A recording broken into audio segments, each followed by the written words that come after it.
The advice and opinions expressed by the host of Autism Live and her guests are meant solely as suggestion and should not be in any way construed as child-specific advice. The Center for Autism and Related Disorders advises working with a board-certified behavior analyst who has experience with autism before starting any intensive behavioral intervention. Any choices you make in determining your child's treatment are completely at your own discretion.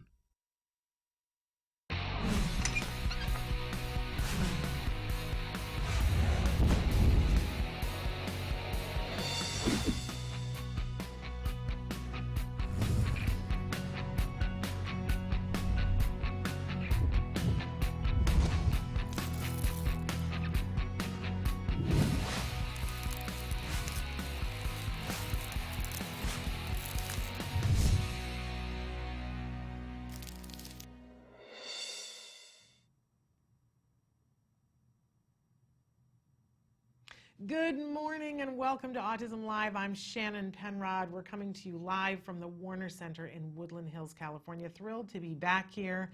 This is our first official show back after the big card retreat. And so there are a lot of really inspired but tired people walking around here. This is the headquarters where we are at for Autism Live, but also for the Center for Autism and Related Disorders. And we were thrilled to be a part of that and to be at that card retreat and taking pictures and participating.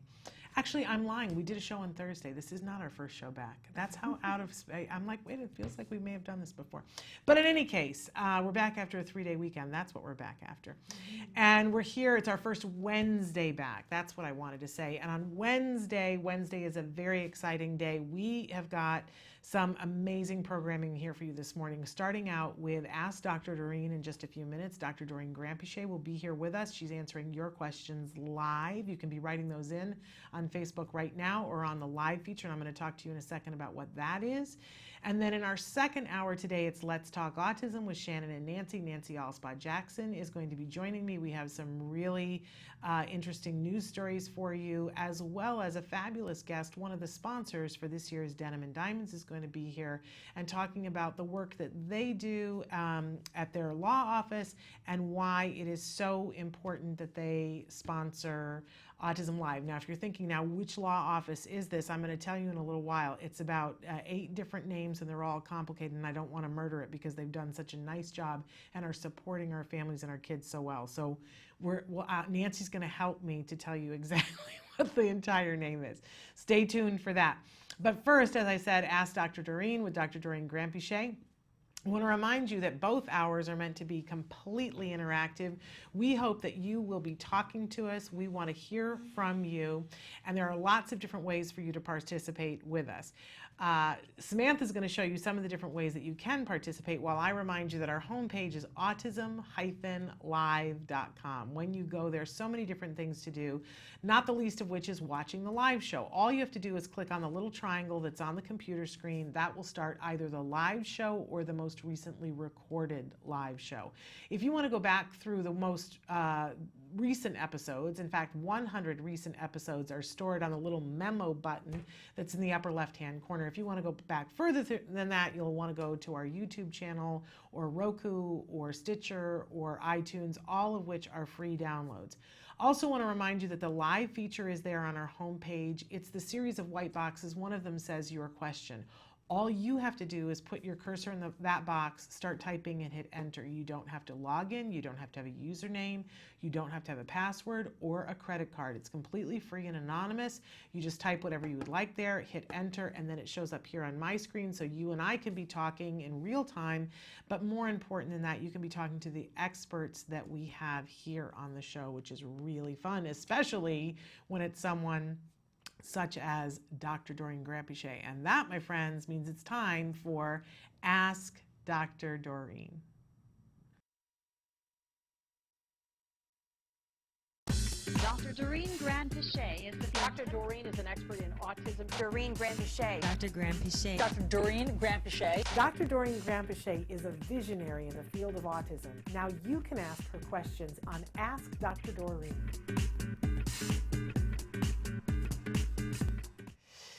Welcome to Ask Dr. Doreen, and we welcome Dr. Doreen Grandpichet, who's looking lovely today. So thrilled to have you here this morning. Thank you. Always great to be here. And we like to tell people, if in case they've never tuned in before, that Dr. Grandpichet is a true expert in the field of autism. She's been working in this field for more than 30 years. I always feel guilty telling on you and saying that, because you don't look like you could have been working in this field for 10 years. Thank you. But there's a Yeah, painting. 22, let's see, we're in 2016, so 2 more years and you'll be able to say 40? 40 years.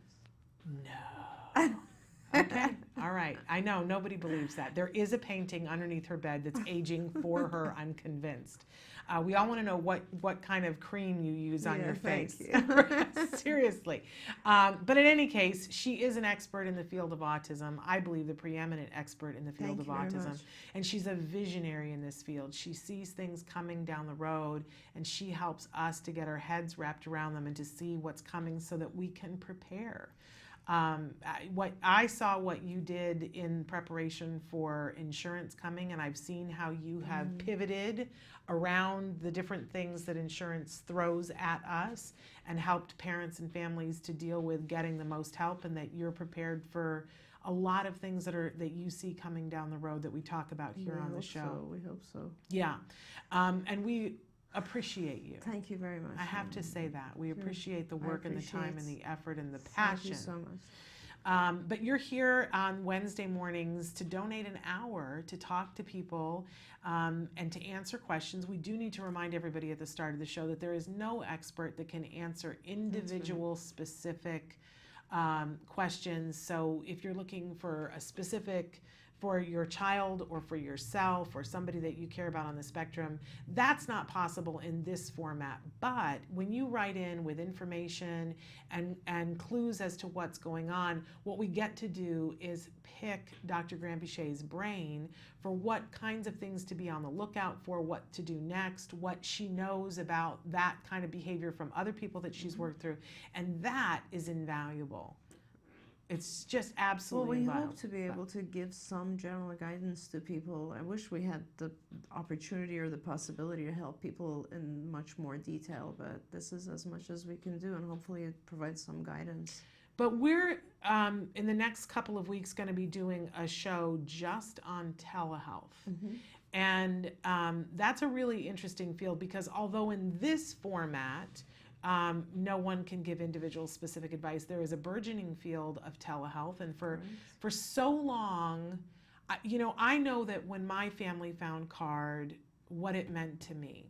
See, I'm going to start to cry already today, this early in the morning. But I know what it meant to me, and I know all the prayers that it answered for me. And I've told you before that it answered so many prayers, and then my next prayer was, how does this get to everybody else? Right. And I had not met Dr. Grandpichet at that point, and I didn't know that that was what was on your heart and your mind, that you were already figuring that out. I was worried and pacing the floor and didn't know that you were already figuring that out, and you've systematically chipped away at that and given people resources so that no matter where they are. And this new piece of telehealth, we're going to do a whole show about it in the coming weeks, about how amazing it, for those of you who've been watching in Afghanistan and places around the world where you just don't have access to the things that we have here, and we're trying to get more here, there's even more that can be done now. So I just have to take a second to applaud you for thinking of those kinds of things. Fortunately, we had the same passion as you did for a long, long time. And how can you not, when you're in this field,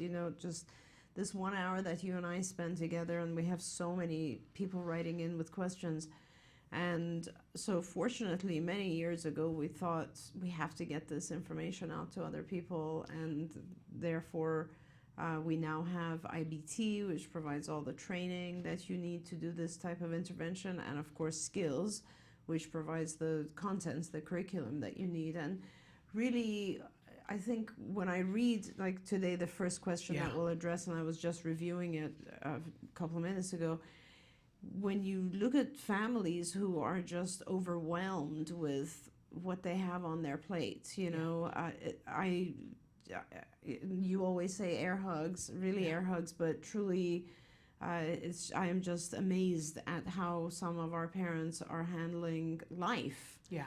And so we're very, very passionate about trying to help you learn the techniques and implement. Take a breath so that you can actually learn for a second and implement these techniques, because they're incredibly helpful for every child. It does take a lot of energy. It does. And I need to say, before we even get to this question, that there's never any judgment, right? We don't have judgment because we are all aware of how much energy it takes. Oh my gosh, yeah. But I have to say, and I try to send you guys air hugs as much as possible, and to tell you what a great job you're doing and how meaningful it is.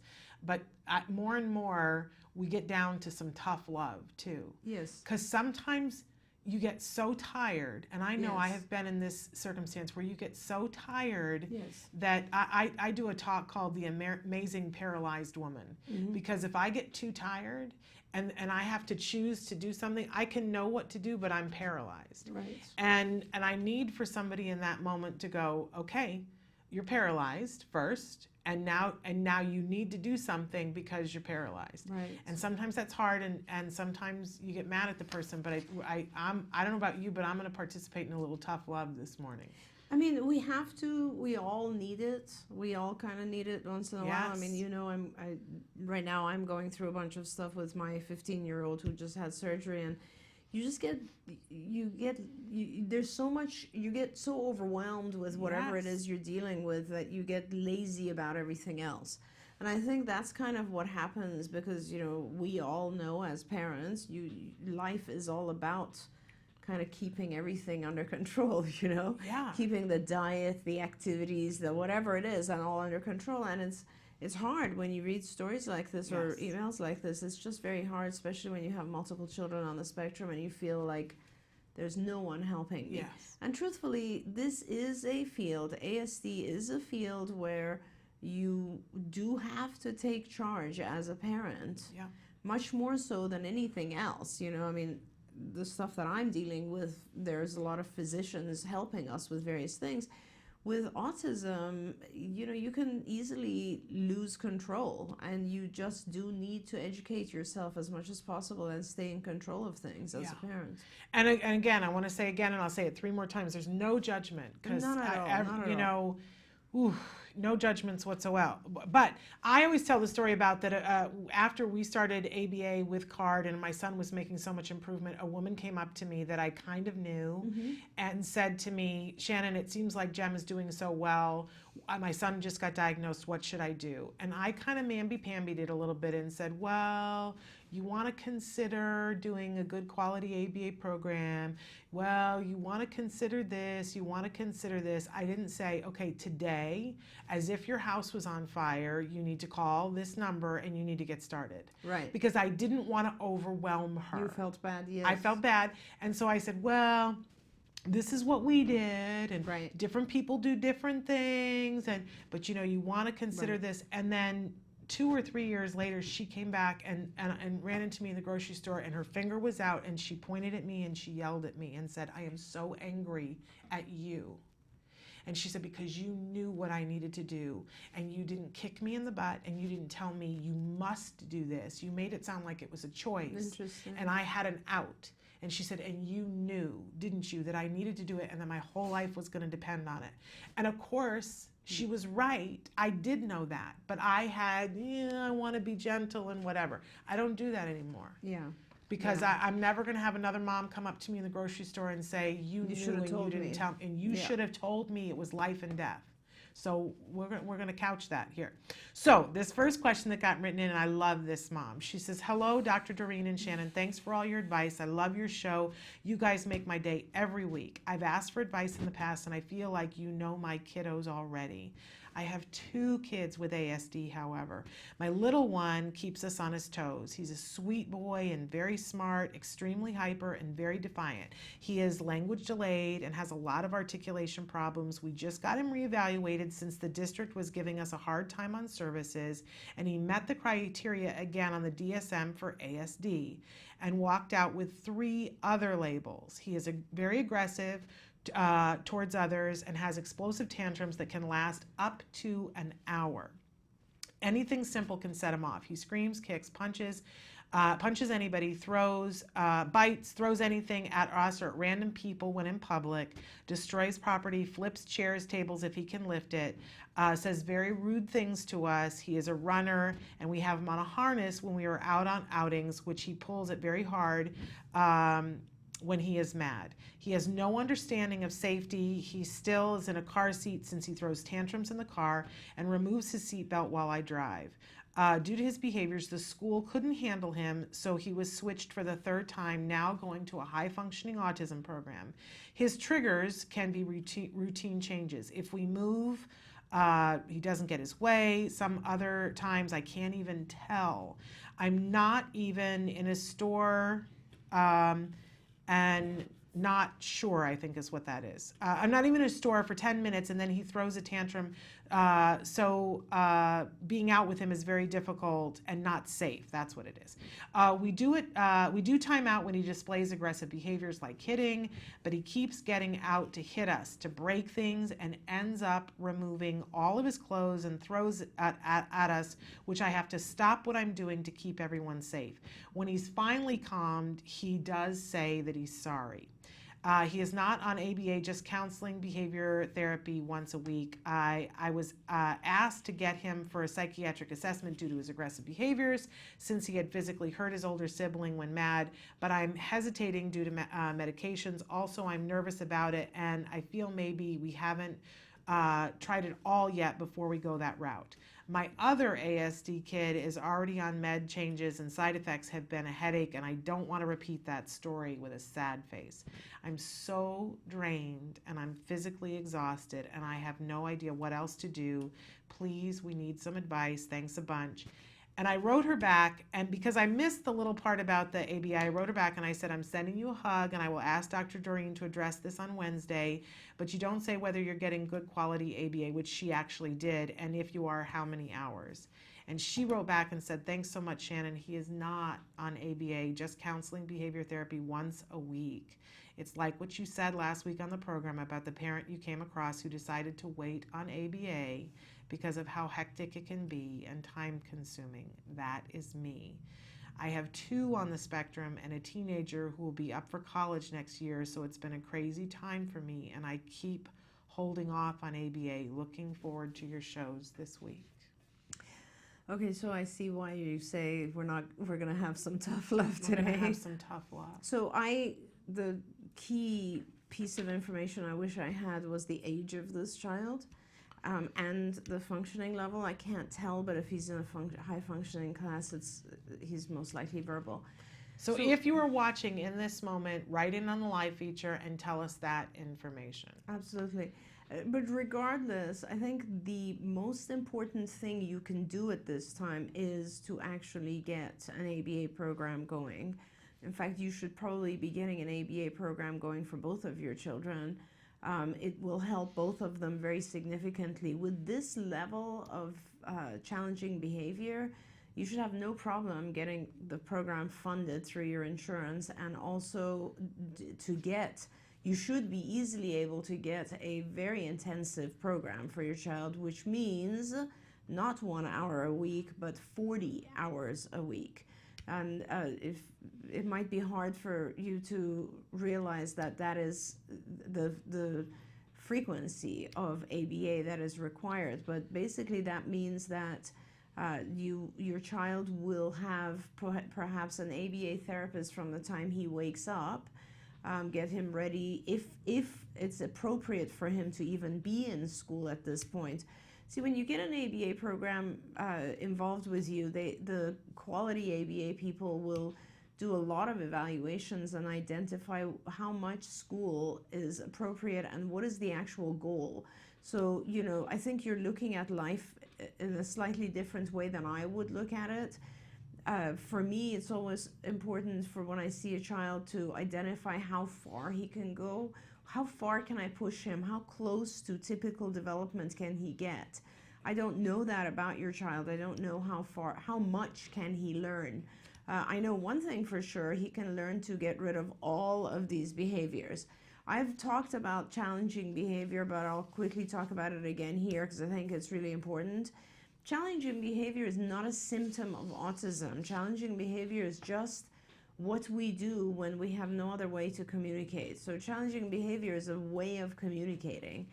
You yourself wrote a lot of little keywords that indicate he's trying to communicate. For instance, you wrote, when he doesn't get his way, and you wrote, he'll do so many behaviors when he doesn't get his way. He'll do so many challenging things that I have to stop what I'm doing to keep everyone safe.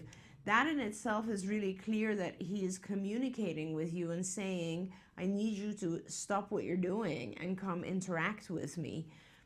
If he had appropriate levels of language, and if it was easier for him to use his language, instead of throwing tantrums, hitting people, etc., he would express what he wants. And most of the time for our kids, it's, I want an object, I want an activity, I don't want an object, I don't want to do an activity, I don't want to be in this store right now, or if I am in the store, I want this, this, and this. Or it's just everything he's doing is when he wants something or doesn't want something, and instead of actually expressing it verbally, he is acting out. And these behaviors can come under control very rapidly. It's just a matter of getting the message to him that the behavior is not going to have its expected effect. When you throw a tantrum, when you hit someone, you're not going to get what you want. Instead, you have to use some form of communication that's appropriate, verbal or nonverbal, and then we will give you in increments the things that you want. So this type of stuff comes under control when you have a good ABA program. But what's more important is that you need a lot of hours of ABA, because the reason he's doing these things instead of communicating is because he doesn't have the skill to communicate. So a really good ABA comprehensive program teaches him how to communicate, how to express himself in more appropriate ways. So, you have a million different things going on here. You have elopement, you have aggression, you have safety issues, you have a lot of stuff going on.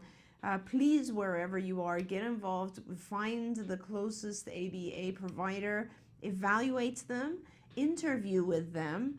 What you're looking for is not someone who will come and say, I'll do a couple of hours of ABA a week. That's not the effective dose.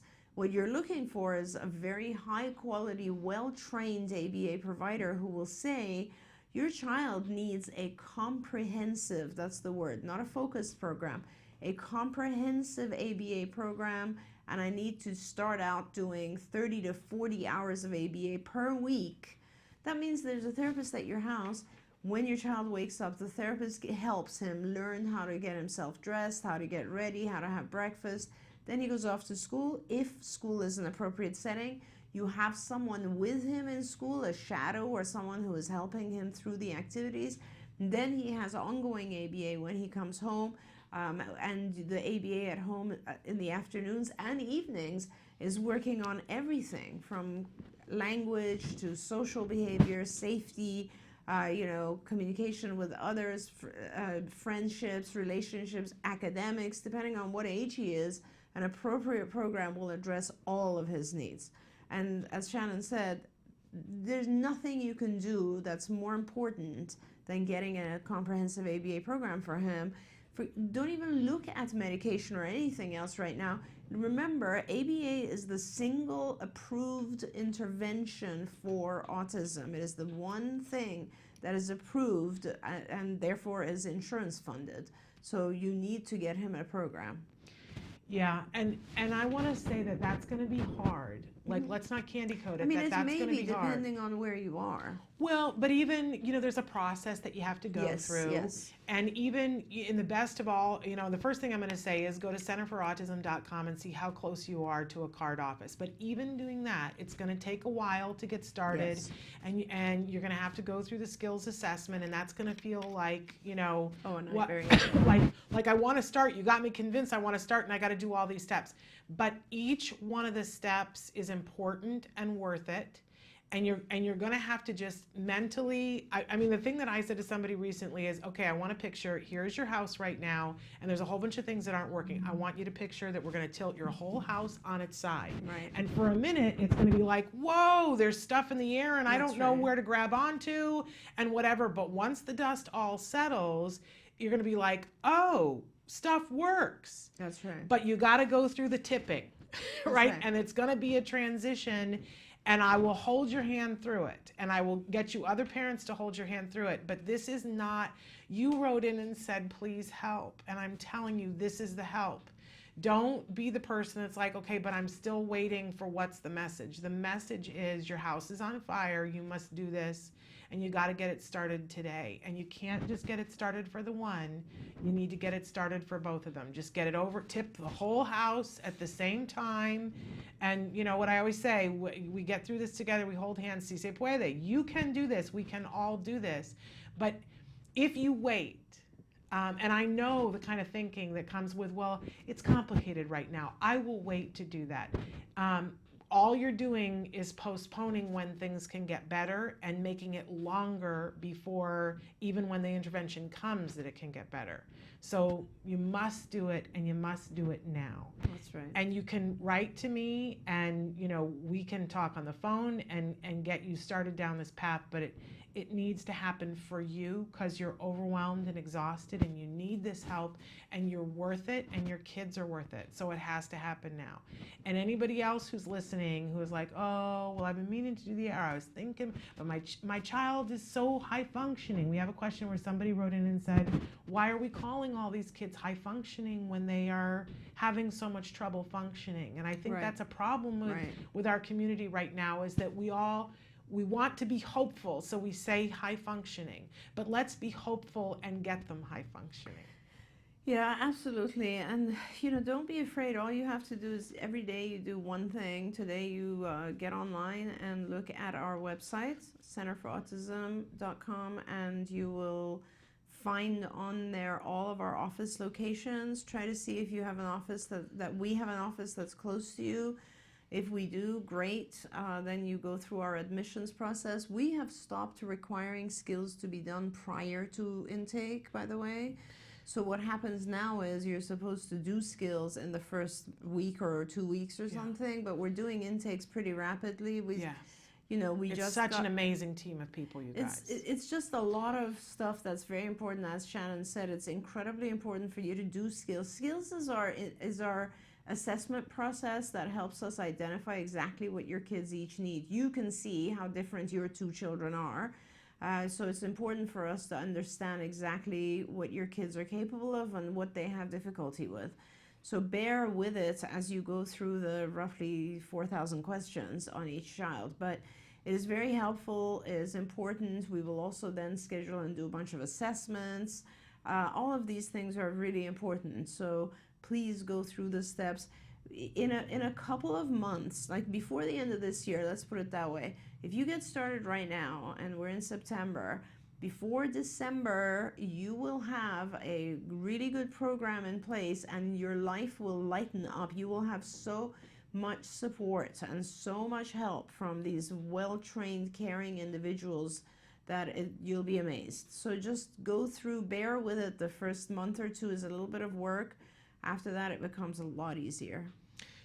And you don't really have a choice. You need to do it. You need to do it today. But contact me if you want me to help you to hold hands through it. I'm happy to. Okay, a couple of things just to lighten it a little bit. Somebody said, welcome to Samantha, and they said, Shannon, hope Luxbox pays you because we purchased the fun toys and our friends enjoy it too. I just want to tell you, programming note, we're having Luxbox back on tomorrow because the first time that they were on, we had some sound difficulties. So we're having Luxbox back on tomorrow. If you haven't seen these toys, you have to tune in tomorrow. And by the way, no, they're not paying us a thing, but I'll let them know that you said that. I'm going to let them know.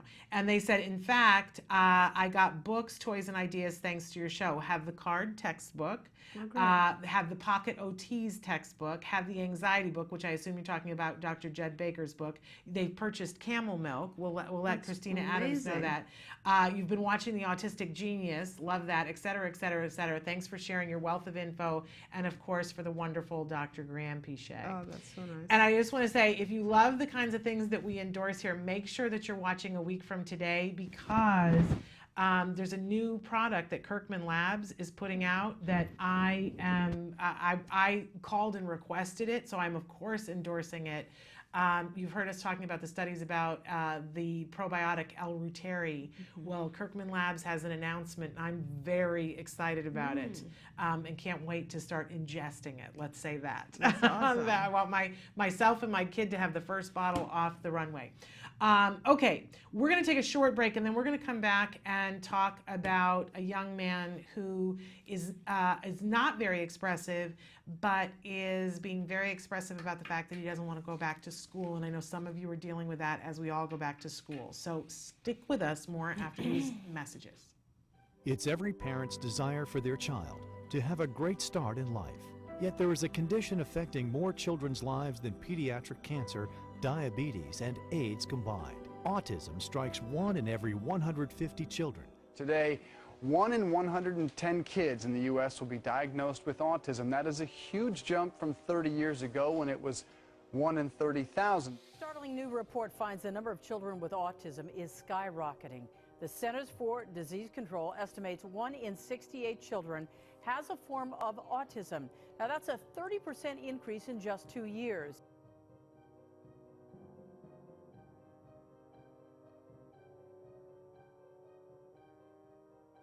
Well, a lot of the children and all the accomplishments over the last 20 years, I'm thrilled.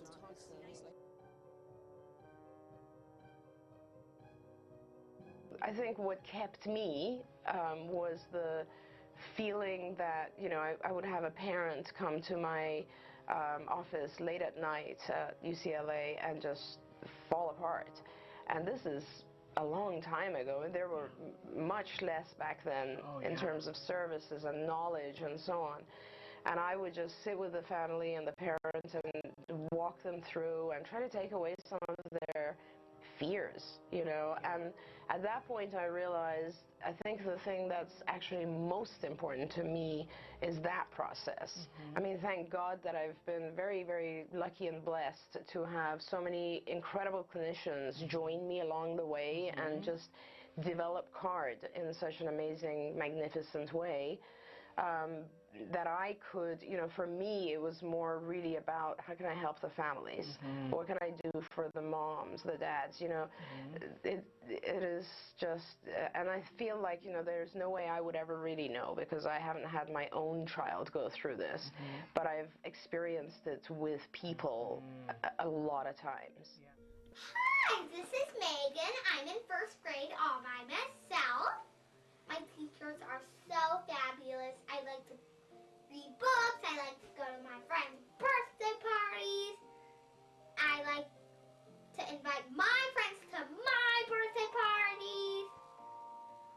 I once had a sleepover with a friend. I like to have play dates with my friend. I'm the best reader in my class. I like to go to the library. I like to read different series of books. And here's how I learned to do all these things. By my card friends and Dr. Grant Pichet. Thank you, card friends and Dr. Grant Pichet.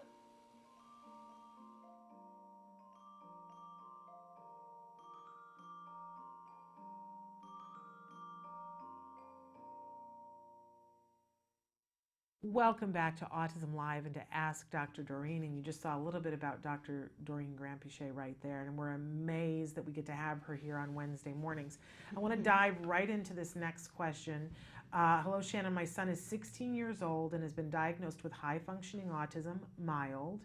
He attends a mainstream school. His marks have improved from grade 8, where his average was 18%, to grade 10, where the average is 54%. His teachers describe him as being extremely quiet and well-mannered, and his peers echo this too. We have just started a new term, and she says her child's name there, so I'm not going to say it. He is refusing to go back to school. All he says is that he dislikes everything about school. This is a lot of information from him. He never shares his opinions or has conversations with any members of our family and does not socialize out of school. When prompted to talk about his interests, he will provide facts. Apart from this, he is uncommunicative. How do I draw him out? When he was younger, he was very verbal about his daily struggles in the playground due to being bullied, unfairness of people making too much noise, and not obeying the rules. Please help. Oh, my Takes heart your breath goes out away, to you. right? Yeah, I just, So, let's pay attention to the fact that he's unhappy. Let's find out why he's unhappy. This is really, really important. I guess, in the long run, it's important to make sure he becomes more social. But for now, let's just focus on what is it about school that he doesn't like. So I guess there's a number of ways you could do that.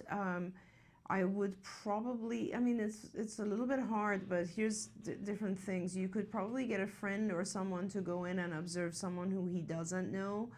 I think it would be really important to do that several days, several different time frames, because you want to understand, God forbid he's somehow being bullied. God forbid someone is being mean to him, whether it be another child or a teacher. We have to figure this out. It's very, very important.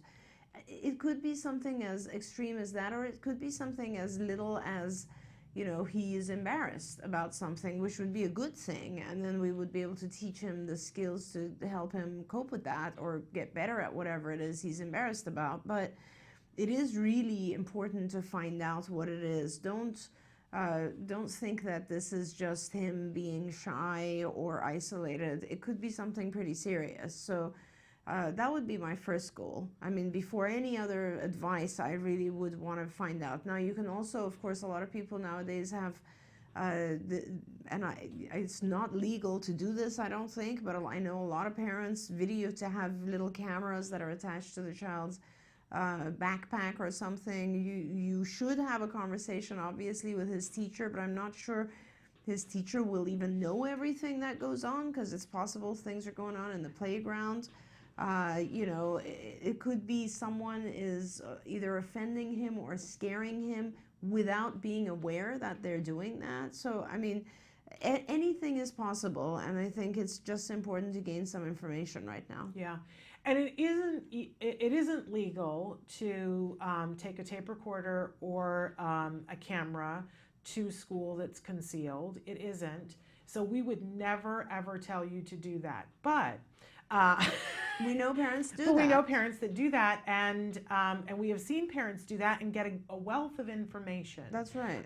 So while it is not our advice to do that, you certainly, would not be the first parent to ever do that. Exactly. And I would say as a parent that, finding out what's going on when your child is so unhappy that That's they right. are finding a way to communicate about it, then for me that becomes top priority of figuring out exactly what's going on, and not trusting anything until you get to the bottom of that. And everything, of course, we go to worst case scenario as parents, right? And our heart gets filled with fear, and Right. and we get back to that paralyzed thing. But as you said, everything isn't malice. Sometimes it can be unintentional. Absolutely. But there have been cases of where it was intentional. Right. So figuring it out becomes absolutely paramount. And if that's where the child is supposed to be, it's funny because I just got a phone call from a parent recently who is in that transition period where they're waiting to start at CARD, and it's like any day now they're going to start at CARD, and their child has been going to a school, and their child has always been happy at school, and the child is miserable in the extreme. Ugh. Now for that child who's about to make a transfer anyway, my advice in that moment, and I happen to be aware of what the school was, and it's a school that I had passed on once before, my advice in that moment was move. move the child out of there because you know he's going to get moved out of there anyway. Don't torture him, right? But since you're in 10th grade and it looks like that might be the place that you want to stay, give it a real good hard look. Yeah. But I think as parents, we all need to be willing, no matter what school, to look at other alternatives. I think about Alex Plank and his parents when he was having a particularly bad time in 1 grade, pulled him out and put him in a different school for I think 1 year, and it made all the difference. I know parents that have pulled out and homeschooled or pulled out and put their child in a CARD academy for a year or two. Yeah. It's like, if I had to come to work every day and be so miserable, I don't know what I would do when I'm an adult. Honestly, that's a really good point, Shannon, because it does cause depression after a while. I mean, if you just force the child to keep going, then there's no question they're going to be pretty depressed about things. And I just reread the question and thought to myself, maybe you're asking something else, so let me just also address that. There are things you can do for him to be a little bit more expressive about what's going on, if that's what you're asking. For example, comic strips are a very good way for our adult children or adolescent children to express themselves. What you do is you draw a stick figure, which is him, and you label it him, and then you draw stick figures for other people who he encounters. And you then establish a little, a voice, I guess, bubble where you will write in there what he said, and then you'll have a little thought bubble for what he was thinking. Same thing for all the other people. And then you can use different visuals to express emotions, like a heart to express feelings, and then he can say how he felt. And the reason you introduce these little things, icons, are so that he can express himself. So, for instance, you'll draw a stick figure of him and say, when you went to school in the morning, what did you say? And you'll fill that in. And then what were you thinking? And you'll put that in. How did you feel? And then you'll write in the heart, I felt okay or happy or sad. And if he says, I felt sad, then you'll say, well, what were you thinking that made you sad? Or what did the other person say that made you sad? Now, because it's more visual, it helps our kids express themselves a little bit better. So he might be able to tell you a little bit about what it is in school that's disturbing him. And, using visual comic strips always helps with our kids. But again, I don't know your child, and I don't know his level of expression. How well can he identify his own emotions, and how well can he express them? So, you either have to find out through these other means, or you can have that type of conversation with him. And I think, too, maybe it needs to be said as a parent, I think both of us are of this mindset, Dr. Grandpichet, that at some point it's important to say to your child, too, and to express this verbally and to express this physically, too. There's nothing that you can't tell me. Yes. And there's nothing that you can't tell me that I won't be on your side. Right. And we will deal with it together, whatever it is that you have to tell me. Right. So that, because I have seen this with my own child, that there have been times that he hasn't told me something because he was afraid of what my reaction would be. Right. And That's that he was afraid that there was nothing that could be done about it anyway. Right. Because it would be inconvenient what had to be done. Right. So I do think even with our kids on the spectrum, we need to vocalize it, and we need to back it up. And once you say, and you can say anything, and I'm not going to freak out, then you need to control yourself when they say something that you normally would freak out about. Absolutely. Had to do that myself once or twice and be like, no, I'm fine. Yeah. I'm absolutely fine. Yeah. When I'm not, right? But let them know that we're the safe place and that they can Absolutely. They can tell us you anything. Right. and that we will hear them. Right. They Absolutely. need to know that. And sometimes, something they tell you might seem little to you, but it's much bigger to them. So, just be open and allow them to express themselves. Yeah, absolutely. Now we got a lot of questions about school. I want to go to this next one. Hey, Shannon and Dr. Doreen, West Virginia mom here. I wanted to start off by thanking you, Shannon, for the segment last week where you spoke about the urgency of treatment, etc. I really got on a soapbox on Thursday. Okay. And she said I really needed to hear that and have someone reignite that sense of urgency in myself. Thank you, and thank you for saying that. My question is about fear of eliminating at school. My daughter is still struggling with the transition to school, and this is our 3rd week. Today she cried and cried when I left. She hasn't been eating her lunch. When I asked her why, she said, because I don't want to poop at school. She refuses to eat and holds her BM until she gets home. As soon as she's home, she uses the bathroom and wants to eat due to how hungry she is. I was upset with the school's response. They brushed it off as no big deal, and she would eat if she was hungry.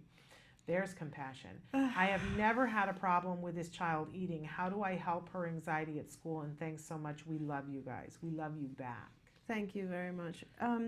So, you know, I think you need to just, you've recognized the problem, and I think you need to hit it straight on. So I think the best way to do this is probably to see if you can, either on a holiday or on a weekend, gain access to the school and actually practice going to the bathroom. The more comfortable, the issue is more going to the bathroom. If you fix that, the eating will automatically fix itself.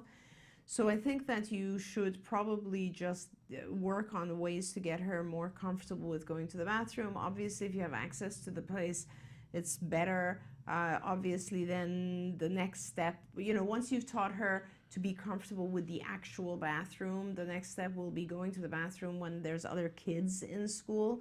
So there's several different phases of this that you'll have to work on. You can, depending on her functioning level, you can do like a desensitization process. Desensitization involves taking pictures of or writing steps that are, like, let's say, the most fear-evoking to the least fear-evoking. So the most fear-evoking would be perhaps actually using the bathroom in school. The least would be, you know, talking about going to the bathroom or something like that. And you would put steps in there, and you would make her comfortable with each gradient until she's actually comfortable going. The way that desensitization works is usually we teach our kids some sort of alternative behavior that's relaxing, let's say meditation or breathing exercises or listening to music or whatever, and we pair it with each of the stressful stages until the child is able to have a calm experience with the most stressful. Now, with her, because it hasn't gotten too ingrained, it's sort of the beginning of things, the best thing you can do is just actually go to school with her, have her use the bathroom, probably a little bit better if the kids aren't there at first, and then gradually do it when the kids are there, and so that she knows it's completely fine. And once she's done that once or twice, the fear will have gone away, and then she will start eating healthy and using the bathroom. You know, it's funny, but using public bathrooms is actually a phobia that a lot of adults have. A lot of people have that phobia. So sometimes it has to do with a phobia relating to germs. I don't think that's the case in her case. I think it has more to do with embarrassment. Embarrassment is always a good thing for our kids because it implies theory of mind. It implies they're worried about how other people will perceive them, and that's always a good thing. But at this point, I think you just go ahead and be there for her, support her to go to the bathroom, and, you know, get her through it and see that she let her see that it's okay. And I just want to throw one extra thing on the pile because I always do that. So please, we love it. But, you know, I was terrified to go to the bathroom at school when I was a kid because we had those classrooms that there were 2 classrooms side by side and there was a bathroom between them. And you went into the bathroom on your side of you knocked to see if you went into the bathroom on your side, and there were no locks on the doors. That's terrible. And so you would sit there and try to hold both doorknobs because somebody from the other classroom, and it was on a daily basis, somebody would throw the door open wide and somebody would be there with their pants around their ankles. So I never wanted to go to the bathroom. So when I had a kid who didn't want to go to the bathroom at school, I immediately jumped to that. Yes. Because that was my perception. But one of the things that we discovered was that some of the kids, like the bathroom is a very echoey place, and some of the kids make a lot of noise in the Yes, bathroom, yes. and they pick on kids in the bathroom. It's their place where they're away from eyes. So we wrote it into Jem's IEP that he got to go to the bathroom at the nurse's office, which meant he had more time at the nurse's office. Perfect. He got to go in there. He was left alone. Nobody would disturb him. There was a lock on the door. And he did that for years until we tapered him off of that. And I love that. I'm so glad you said that, because I just read there might be some noise issues as well. Who knows? You never know. It's very echoey in that bathroom. It could be a multitude of things. I Right. mean, you just made me realize it could be the noise. It could be someone has made fun of her in the bathroom. It could be the stalls are very open underneath, and maybe someone has looked underneath. Yeah. Whatever it is, make sure that you have a conversation with her about it. She can maybe try to express to you what it is. And as Shannon said, you might even be able to avoid the whole thing, which why not? Like, I'm all for accommodating our kids in whatever way they possibly can be accommodated, and see if there is an alternative that you can arrange for your child, because that helps reduce. Don't fight any battle you don't need to, honestly. And that worked great, because, he used to take quite a bit of time to go. And now it seems like in a lot of schools, they'll send a buddy with a child to go to the bathroom. Right. And the buddy would stand there and be like, hurry up, hurry up, hurry up outside the door, which, like we all need that when we're trying to go to the bathroom, right? Honestly, yeah. So anyway, talk to her, talk to the people at school, and see what you can do. But I had it written into the IEP, special accommodation. He got to use the bathroom at the nurse's office. Yeah, and you should make sure you make a big deal of it. I hate the fact that the school thinks it's just okay. It's not okay. Yeah, well, I think it's that thing of they think we're overreacting to everything, and that's okay. I just made my peace with that a lot of years ago. It was like, watch me overreact then.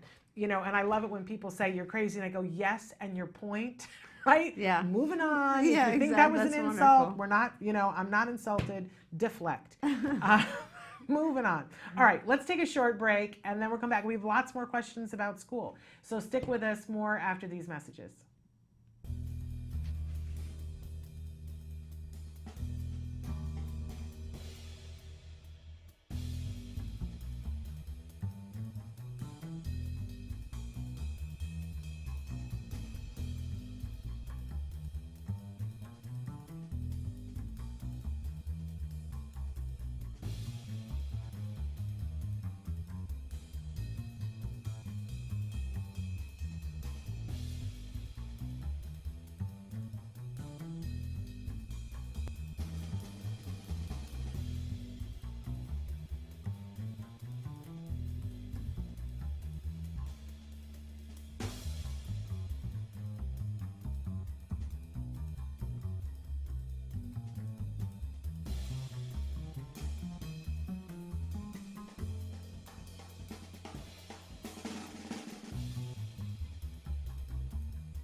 Welcome back to Autism Live and to Ask Dr. Doreen. We're here with Dr. Doreen Grandpichet, and she's answering your questions in real time. We had another question, and I'm not going to get to all of them, and I apologize to everybody, but Dr. D and Shannon, I love you.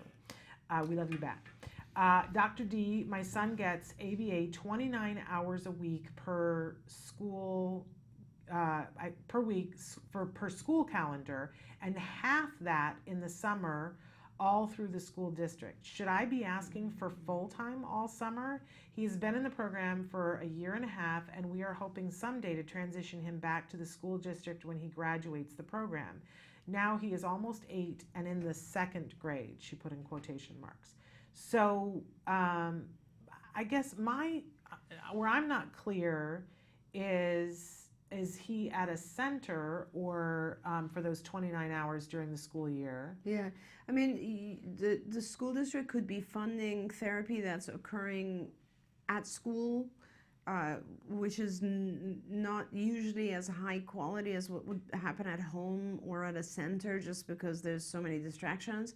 And then, yeah, it's just not clear who's providing it, etc. Regardless, the answer is still the same. The recommendation for hours has to be individualized.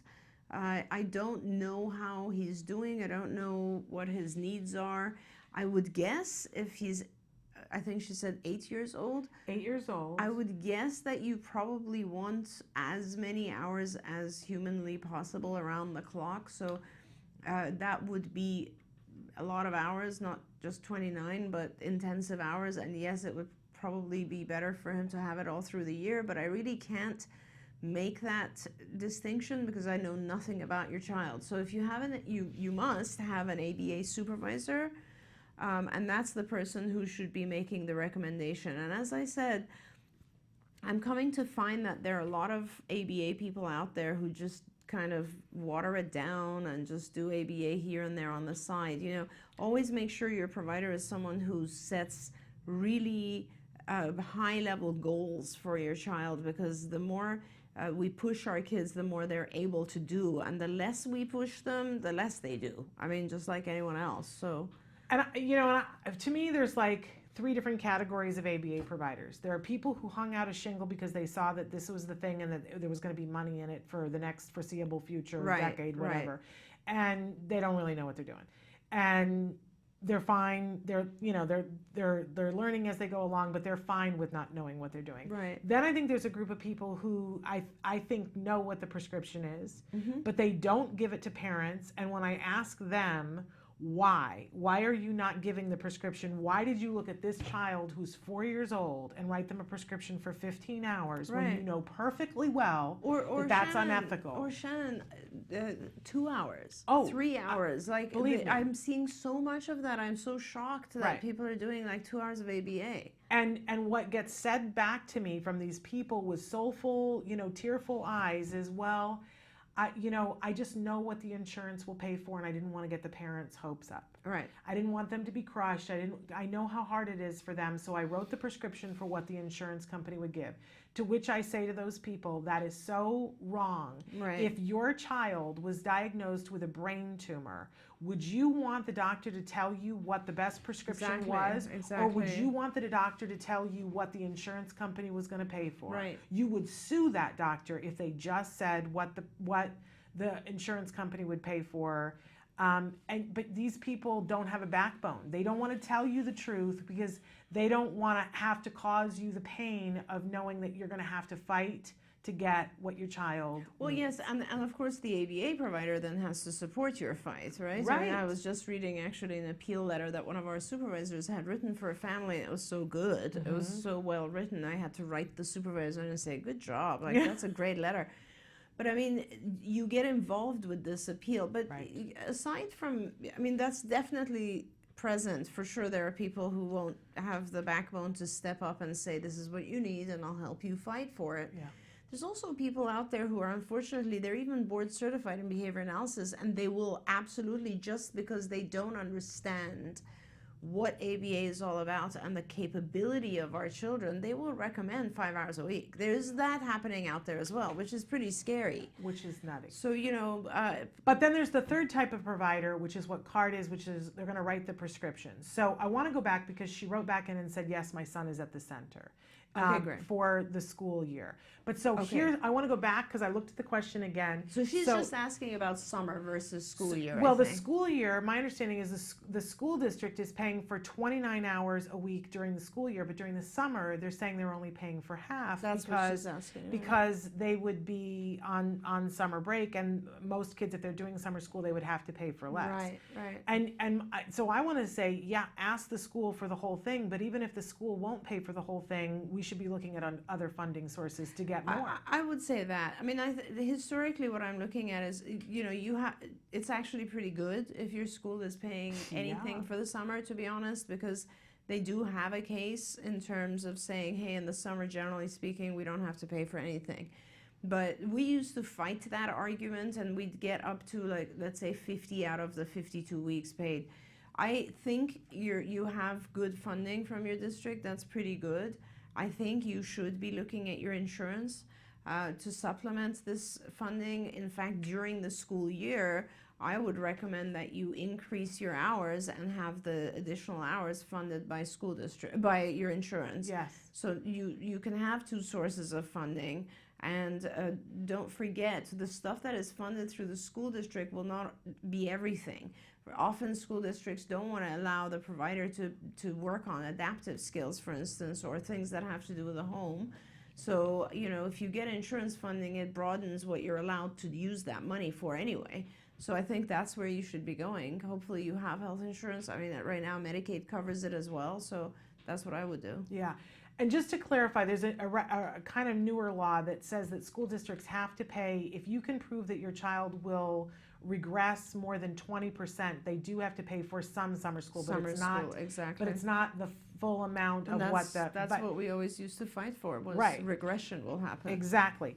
But getting another funding source on board will not, the school may, if they find out, which you don't need to necessarily run a flag up and tell them, may say, oh, well, we're not responsible for all Right. this, and CARD can help you to fight and say, well, this category goes in here, but get as many hours as you can, and there are multiple funding sources. Absolutely. But good on you that you've got the school Very good. on the hook for this. You're Very doing good. good. Now let's get your insurance company on the hook for it as well. And I'm looking at time, we're out of time. I know, but before we go, Yes. real quickly, I just Yes. read a question that was very quick to answer. If we Yes. could do that one. And this is the Absolutely. one that says, my son is 5 years old, will be 6 in November of this Yes. year. He's getting center-based ABA services 30 hours a week. We're planning for him to skip kindergarten this coming school year and focus on ABA. My question is, what are the things we should be prioritizing when making the decisions? And that is just really, really simple. You go to skills. And that's what skills is all about. Yeah. You will go to skillsforautism.com and you'll answer a whole bunch of questions about your child, and it will give you every program that you need to do for your child. So specifically for your very, child. very specifically what your child needs, and it'll tell you the order. It'll show you which one is easier, harder, what your prerequisites are. It'll go across every area of functioning. So do skills. That's what it's exactly for what you need, and it'll get you going. There's even one whole section of the curriculum that's academics that can entirely replace and have your child completely ready for whatever, School, yeah, kindergarten, absolutely. first grade, second grade. And that's just one of the 8 curricula areas, so it's pretty impressive. Thank you for bringing that up Sure, and getting no that, problem. squeezing that in. Okay, we thank you. This Always was a pleasure. great Thank hour. you. I feel like it was back to school hour. We got a Yeah, lot of school honestly. questions answered, and I feel really good about that. We're going to take a break now and go to the A word, and when we come back, it's going to be time for Let's Talk Autism with Shannon and Nancy. Nancy Allspot Jackson will be joining me, along with a very special guest, one of the sponsors of this year's Denim and Diamonds. And we're going to give you more information about that, along with some in the news, right after this. This is the A word.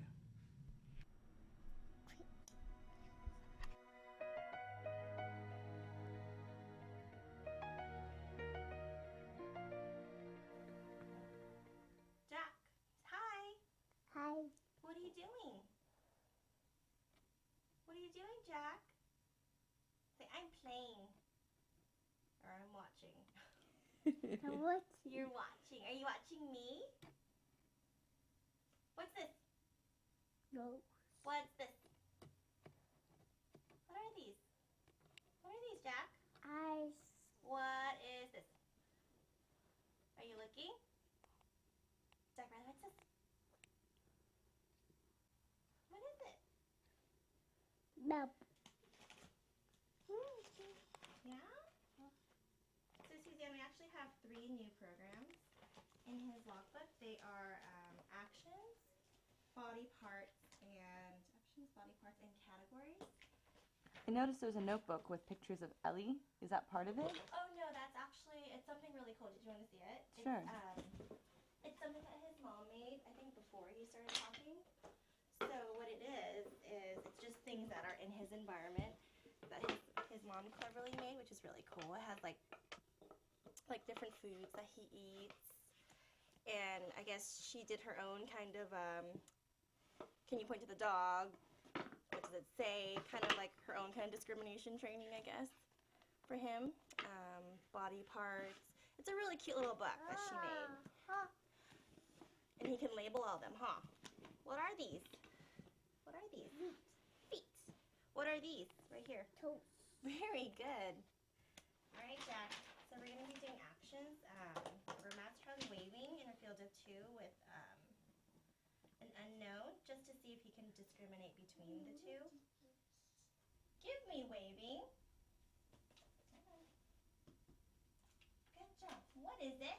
Waving. Waving. Very good. Good job, Jack Riley. Jessica points at the correct answer after Jack Riley motions to the incorrect picture to ensure he answers correctly. This is called errorless learning. The reason we do this is that the more opportunities he has to practice the right behavior and be rewarded, the quicker he will learn it and succeed. It's positive reinforcement. Think of it like this.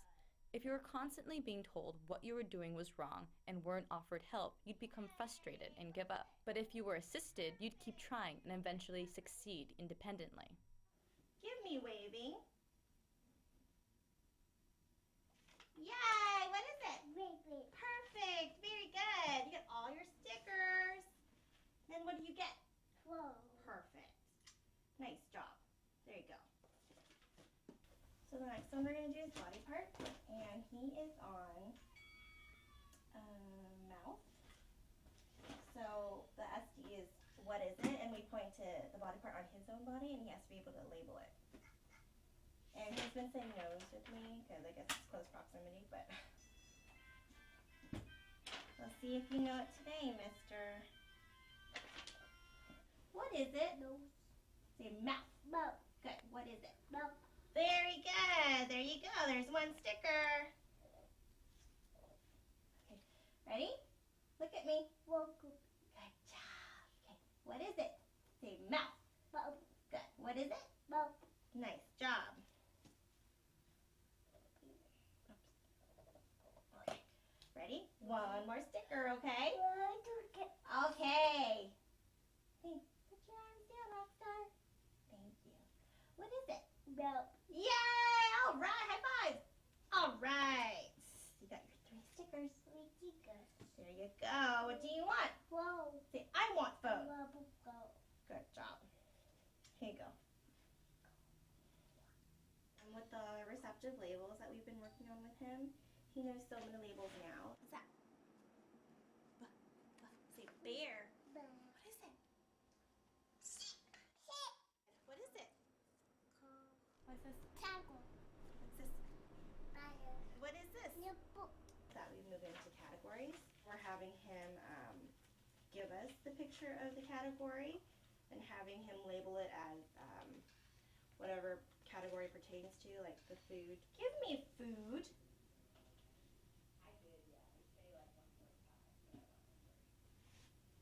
Where's the food? Good job. What is it? Food. Very good. Nice job. Give me food. Soup. What? Food. Okay, give me food. What is it? Food. Food. Good job.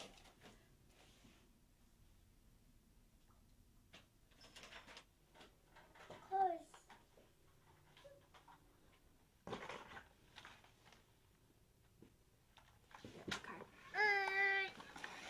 Oh, look, Jack Riley, look. Oh, I'm going in the garage. You want to go inside with me? Come on. Let's go inside. You want to go inside? Go inside. Whee! I'm here. Woo! Ready? There he goes. Say, let's go. Let's go. All right. Jessica and Jack Riley are playing together so he can practice how to appropriately play with toys. Are you all done, cars? Or you want more? All done. Okay. All right. That's okay. Okay. All done blocks too? Okay. All right. Here, Jack Riley. Let's go for a walk. Sit down. Okay. Ready to go for a walk? Yes. Okay. Say, let's go. Let's go. Say, let's go, Suzanne. Let's go, Mr. Jen. Okay. She will come with us. Coming. Say, come on, Mom. I'm coming. I'm coming. Last Last week during clinic, Cheryl and Mike brought up how outings had been difficult with Jack Riley not complying with stop or refusing to walk. Sabrina, their supervisor, suggested that they practice this skill with a therapist at least once a week until the problem behavior becomes better. You can practice the spell off and the wait. Okay, let's go. Stop. Yay! Good job. Stop. Stop. Come back. Yay! Thank you. Let's go. This way. Stop, stop. What do you see? What do you see? Wow, we found a daddy on our walk. Hey, neighbors. Welcome back. Welcome back. Hi, good morning. Good Welcome morning. to Let's Talk Autism with Shannon and Nancy. I'm Nancy Allspot Jackson. And I'm Shannon Penrod. How you doing? Good to be here with you. Good I to be missed here with last you. week. I was on a cliff on the side of Malibu instead of being At a here retreat. with you at a Yeah. retreat. And it was A card fun retreat. times, Good. a card retreat. It was a very good time. I think we were building a boat Okay. right about now. Learning about teamwork. Yes. Sink or swim. Pretty much. Did you Pretty much. sink or swim? I think I sunk on that one. You did. Okay. Okay. You I both think kind that of got was a leopard sinker. going on here. You've got blue and black I leopard. got this shirt just because you talk about wearing animal prints all the time, and whenever we always have a Vulcan mind meld that we wear the same thing, except when you wear animal prints, and I don't have any animal And so prints. now you do. And so My I shoe's got falling off here. this shirt, and I decided to wear it that it was Animal Print Day, and see, I got it right. It is Animal. It Print is Day. Animal Print Day. Every day is Vulcan- Animal Print Day for me. Vulcan mind meld. Yeah. Okay. Okay. It helps me be fierce when I'm not feeling fierce. When I'm feeling more like a mouse than a lion. Tell you, it's a hard time of year. Can we just Can like we put say that? everything Can we aside please? and say that, like, this is an exciting time of year because the possibilities are endless and it's Yes. back to school and it's all that. But I think it's a harder time than ever for autism parents because it means everything has changed. Yeah. And then everybody has more stuff going on in the end of August and September. I don't know why.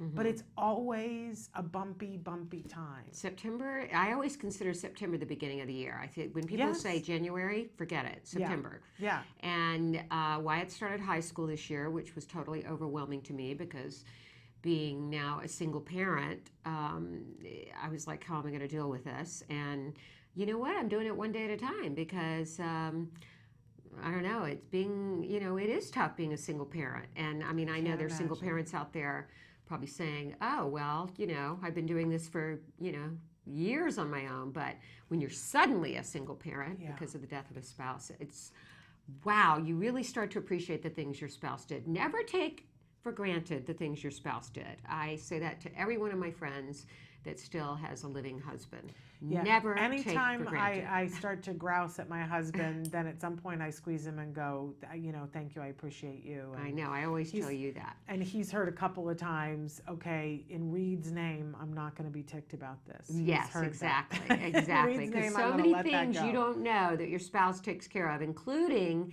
taking your kid to school, doing homework, overseeing everything with co-parenting. Absolutely. So anyway, Wyatt's doing great though. We have he's got the most gifted teacher this year he's ever had, and she's got a new program at Agora High. Social communication, and I want to get her on the show. Yes, we have to have her on the Vicki show. Willig, and she is absolutely the best teacher he's ever had. And I met her and was very impressed with her. She's so impressive. So, but it is a stressful time for all of you, IEPs and back to school and You new should have teachers. heard the questions that we had in the first hour with Ask Dr. Doreen. I mean, it was like the full gamut. I don't want to go back to school. Or Right. a child who doesn't want to poop at school. Right. If you guys missed that hour, go back and watch it because Dr. Graham-Pichet had a lot of good It's stuff so to say. stressful for our kids. It is stressful for our kids, and anytime it's stressful for our kids, it's stressful for us. Yeah. And I mean, let's face it, we're only as good as our children are doing. That's what I say. I gauge Amen to everything by that. how Wyatt's doing.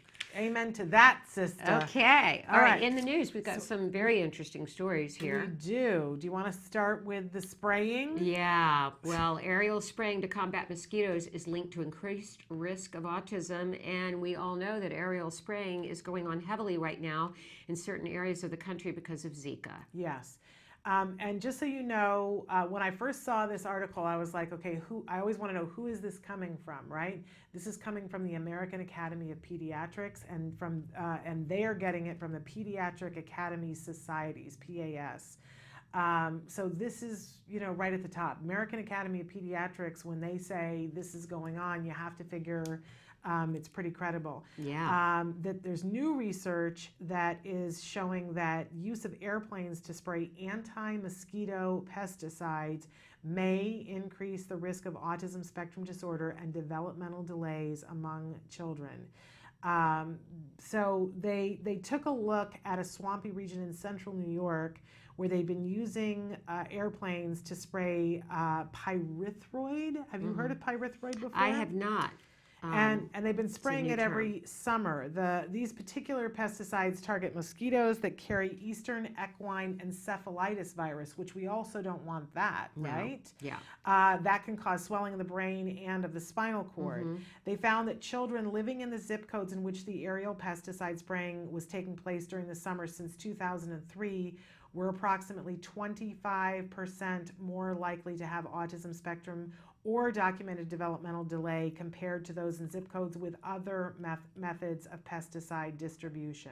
That's a huge number. That's a huge number. And and especially with all this Zika, I would go so far as to call it hysteria, and I understand why people are so concerned about it, but there's more and more spraying going on than ever before. I think it's something that parents need to be aware of.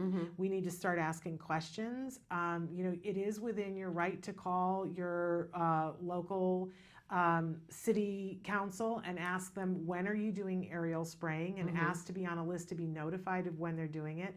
I think we need to make an effort to keep our children in when that's happening. Make sure that we're washing their hands more often after it happens, changing our air conditioner filter and our heater filter after that happens. I think we owe it to ourselves to just be a little bit more aware and a little bit more knowledgeable about when and if it's happening near us. Because I think I'm oblivious where we live about, there are times when I've woken up and there's just a weird sparkly haze in our neighborhood, and I go, oh, I'll bet they sprayed during the night, and nobody told me. Right. But It's not like they put out notices on that. Right. Yeah. But you can ask to be informed. Okay. And it's something that I know also at your child's school. I recently, this year, in fact, for the first time, I had to fill out a form to be notified at the school district anytime that they're going to be using pesticides. Because before that, they just would post something on the wall, and if you noticed it, you noticed it. But I asked to be put on a list so that they have to notify me now when they're going to do pesticides. So obviously this is going to be more probably in swampy regions. Because it said it identified a swampy region in central New York where health officials used airplanes to spray the pesticides. But this was from 2003, and if we look at it now in terms of who is going to be using aerial pesticides because of Zika, I think it's going to be much more widespread. And interesting you said Zika hysteria. I do find that, and having worked in television for 25 years of my life prior to working in autism nonprofit, there is a certain hysteria and jumping on the bandwagon of hysteria when it comes to certain things. And Zika does certainly seem to be one of them right now. And I remember when the measles outbreak happened, and there was actually a clip in the movie Vaxxed of Diane Sawyer saying, "Measles on the march." They try to come up with these little catchy terms for their... Things you can hashtag. Yes, which you can hashtag, and which in the opening of a show, they call it the teaser, for the news, for any of the entertainment shows, you'll notice they hype what's coming on. And oftentimes the way they hype it doesn't even live up to the story. So be aware of that, because there's a lot of hype in the media. There really isn't, and I will say this as an opinion, there really isn't true journalism anymore. No, as soon as it's all tied to ratings, how it's can tied there to be? ratings, and the Edward R. Murrows are gone. And the Mike Wallaces are gone because all of the major media is owned by big corporations.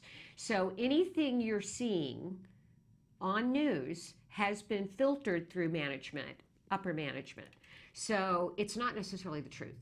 So I just want to be, I want to caution everybody. That's, yes, my warning for the day. That Absolutely. if you see it on the nightly news, it doesn't mean it's true. Right, and just because sadly. it's on the internet doesn't mean it's true. Even more either. so. Even Right. more so. Okay. Which brings us to our next story, a story in Forbes. The title of it is "Let's Take a Look at Autism Ultrasound Link." Okay. And we had covered on the show a couple of months ago a story about there being a possible link between ultrasound in the first trimester of pregnancy and risk for autism, because they had found a mathematical link showing that babies that had multiple ultrasounds in the first trimester seemed to be more likely to be on the autism spectrum. Correct. But this writer, Emily Willingham, who writes for Forbes and writes a lot of pieces on autism, and I don't always agree with her, but what I do like is that she takes things apart. Right. And says, okay, this is what they're saying, but let's take it apart a little bit. And I appreciate that I don't always like the conclusion that she draws, but in this case, I think it's a worthy read. Okay. And so that's Forbes.com. Let's take a look at that autism ultrasound link.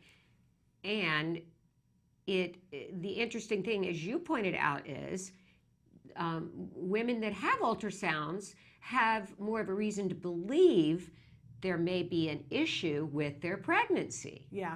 When you get pregnant, there's usually a pretty early ultrasound that they want to do to see that there's a heartbeat, and then they don't want to pay for it after that. Right? And that's really, I think, what it comes down to, is that there's no reason to pay for it and they don't want to pay for it. But there are times when there are extenuating circumstances for reasons why they're willing to pay for an early ultrasound. And so she's saying here in this piece, if we look at that, maybe it's not the ultrasound, maybe the reason why they're getting the ultrasound is the reason why these people are more likely to have autism. Right. That maybe it's, in my case, we had so many ultrasounds. I have a photo album that's just ultrasound pictures, but it was because I was 40 and had gestational diabetes, and I had already had a pretty horrific miscarriage, so they were looking all the time. Right. Older women have obviously more, it's suggested more frequently if you're older, because traditionally Down syndrome was linked to older women in pregnancy. Right. And there were so many other things. My mother was born clubfoot. Both of her feet were backwards when she was born. So they were looking to see that his feet were forming properly. So we were looking all the time. I mean, I was going in on a weekly basis going, are we going to look this week? We looked all the time.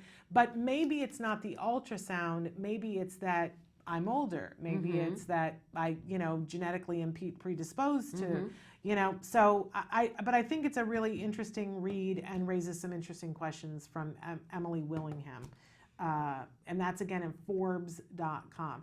And before you panic and think, oh, I should never get an ultrasound, give it a read to see. But I do think if you don't have risk factors, why not get fewer? And then, of course, the big story of the week that it's the story that keeps on going. All of us saw the picture on Facebook of the Florida State receiver who sat down at the lunch table with the boy and decided to have lunch with him because nobody else was having lunch with him. And now he's gone further than that and given the boy his jersey and given the family tickets to come to the game. And I love a good story like this. Me too. And I really want to say thank you to Travis Rudolph for stepping up, seeing something, stepping in, then being willing to take pictures and willing to take it further because the awareness is going further. Right. But I will say that I thought the biggest quote about this came from Autism Daddy, and I know a lot of you guys follow Autism Daddy, the blogger, and he said, oh, I just love this. But you know what I'm going to love more? The day when a story like this is so mundane that nobody would cover it. Yeah, right? Yeah. I know. The thought of the boy sitting, Bo Paskey, sitting alone in the cafeteria broke my heart. Yeah. Yeah. And now he's popular because somebody who's a big sports star befriended him. Why does it take that? Yeah. That's what I'd like to know. Yeah. I'd like to see the day when a child can be befriended not because somebody famous befriended him. Yeah. There was a story that we posted on our Facebook 2 weeks ago, and it's an old story. It's like 2 years old. But I put it up there because a lot of people are going back to school, and that back to school thing is hard, especially when we're putting our kids in with other kids and we wonder how they're going to be treated. Yeah. And it's a search for it. It was 2 weeks ago on our Facebook, and it's a story about a group of kids that are elementary age and on a football team with a young man who has autism, who was the water boy, and they all got together and worked it out so that he could have an opportunity to make a touchdown. And this story, I mean, there have been lots of stories since this one of kids that let the kid win the race or done whatever. But there's a beautiful interview with one of the neurotypical boys where he, you know, he's like trying so hard to be cool, but he starts to cry. Oh. And he says, I didn't think about him. And I didn't know what a big deal it would be to him. And I have things like that every day, and I didn't think about it. And he said, I kind of went along with it because everybody else was doing it. But after I saw how much it meant to him, he said, it really changed my mind about what's important. Right? Worth watching. You know, I have my own Travis Rudolph in our life. We have a neighbor, Craig Shoemaker. A lot of people know Craig. He's a pretty well-known comedian. Yeah. Funny guy, does a great Barney Fife, and had a show called Datitude, a comedy special.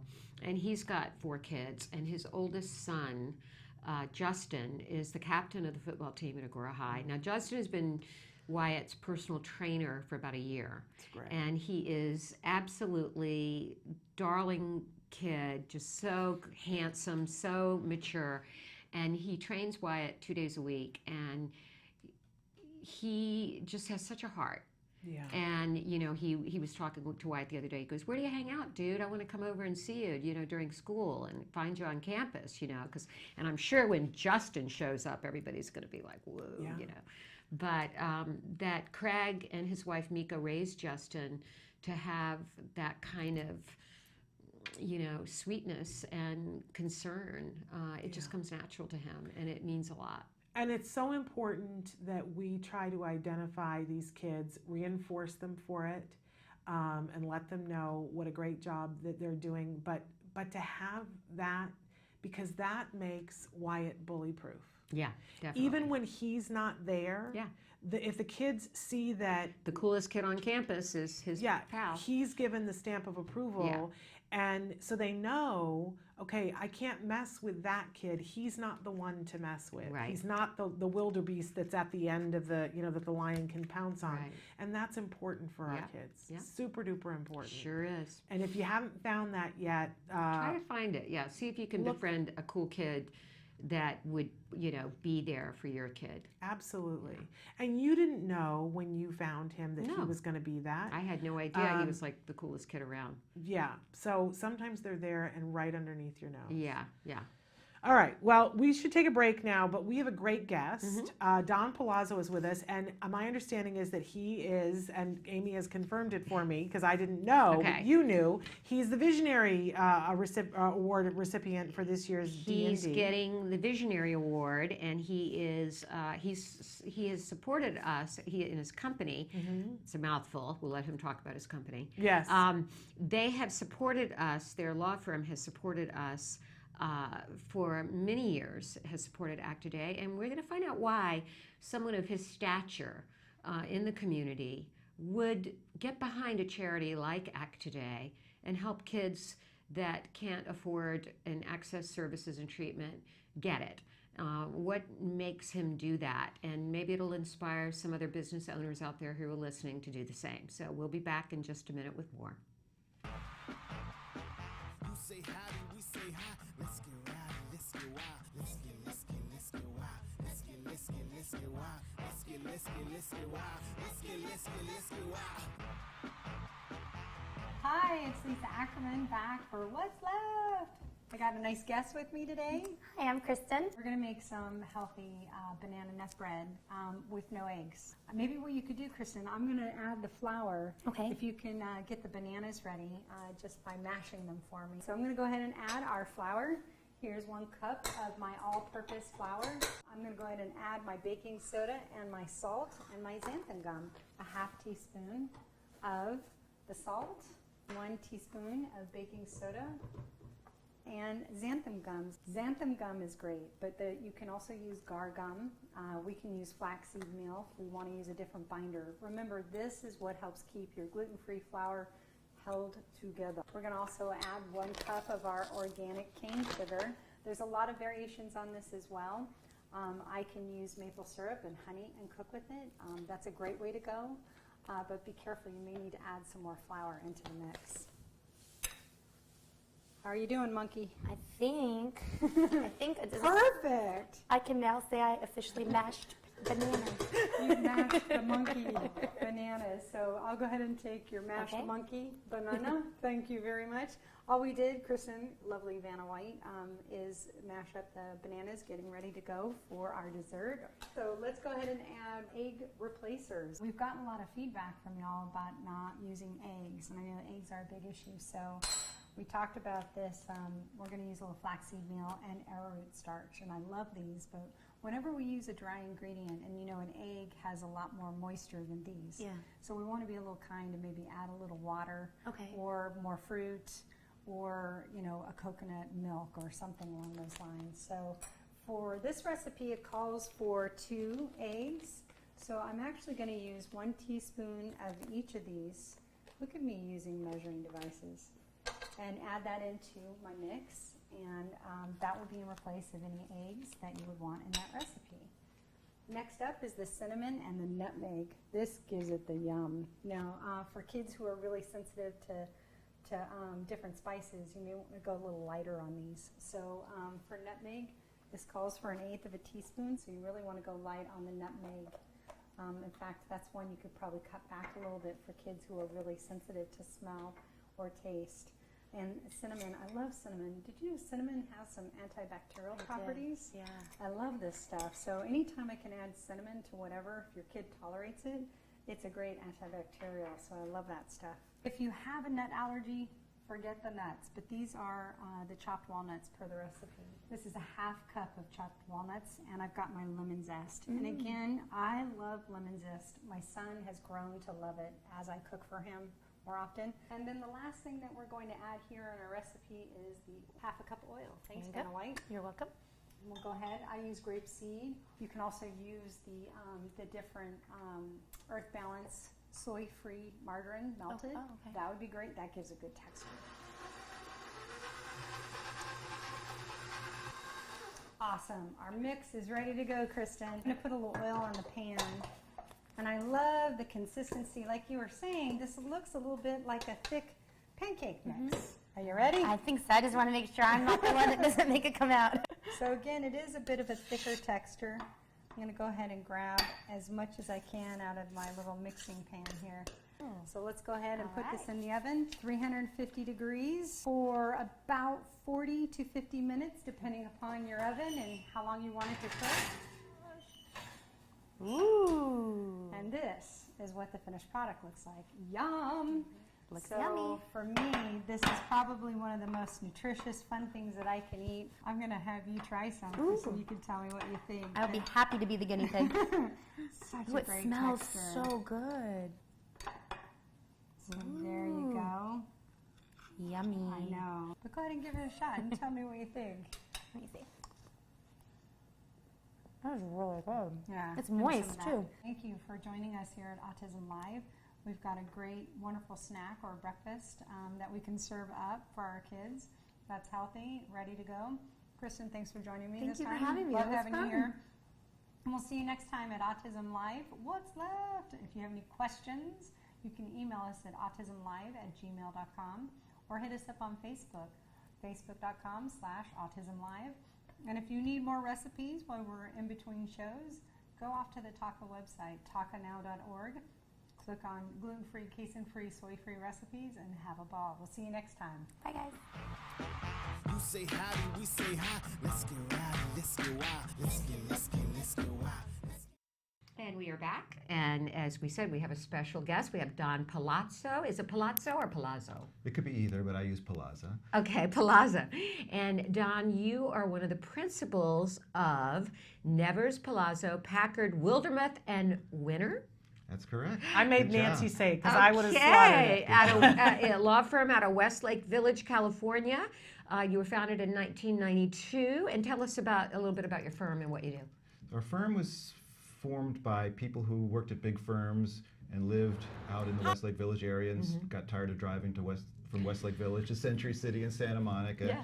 And we saw a need for a lot of middle market companies who are in the area, and in fact, throughout the Southland, who are looking for sophisticated representation by people with big firm experience, but without the layers of fees, expense, and people involved, because they're dealing with complicated deals with some of those big companies, and they need to be helped. Okay, great.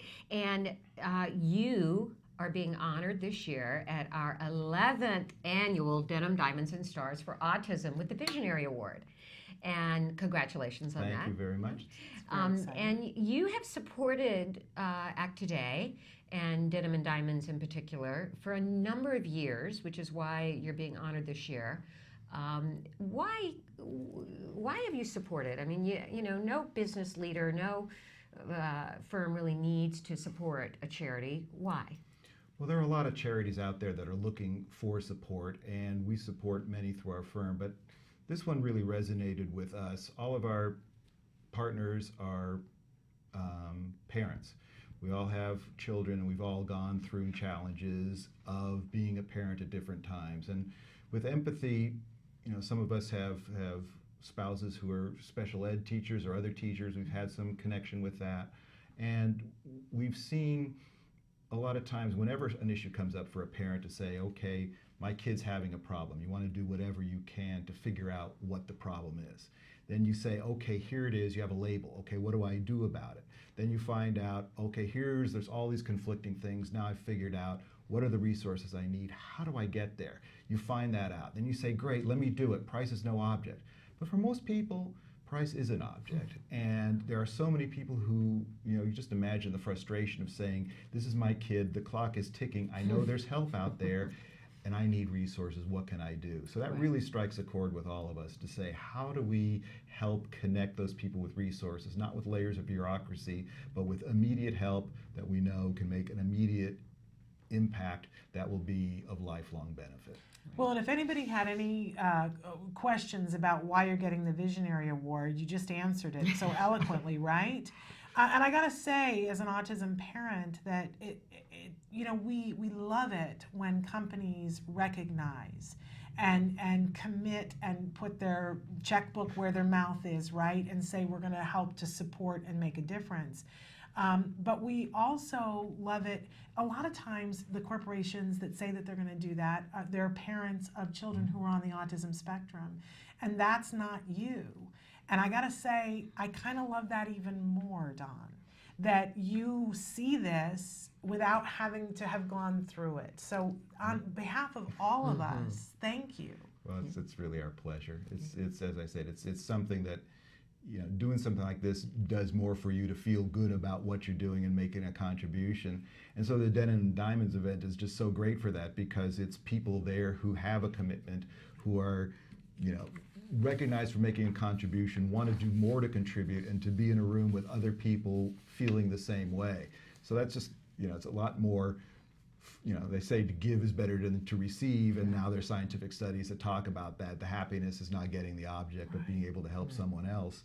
That's some of the best joy in life, and it's part of your purpose in life. And so having a whole group of people together to celebrate that and to help do more, it's just a great event for that.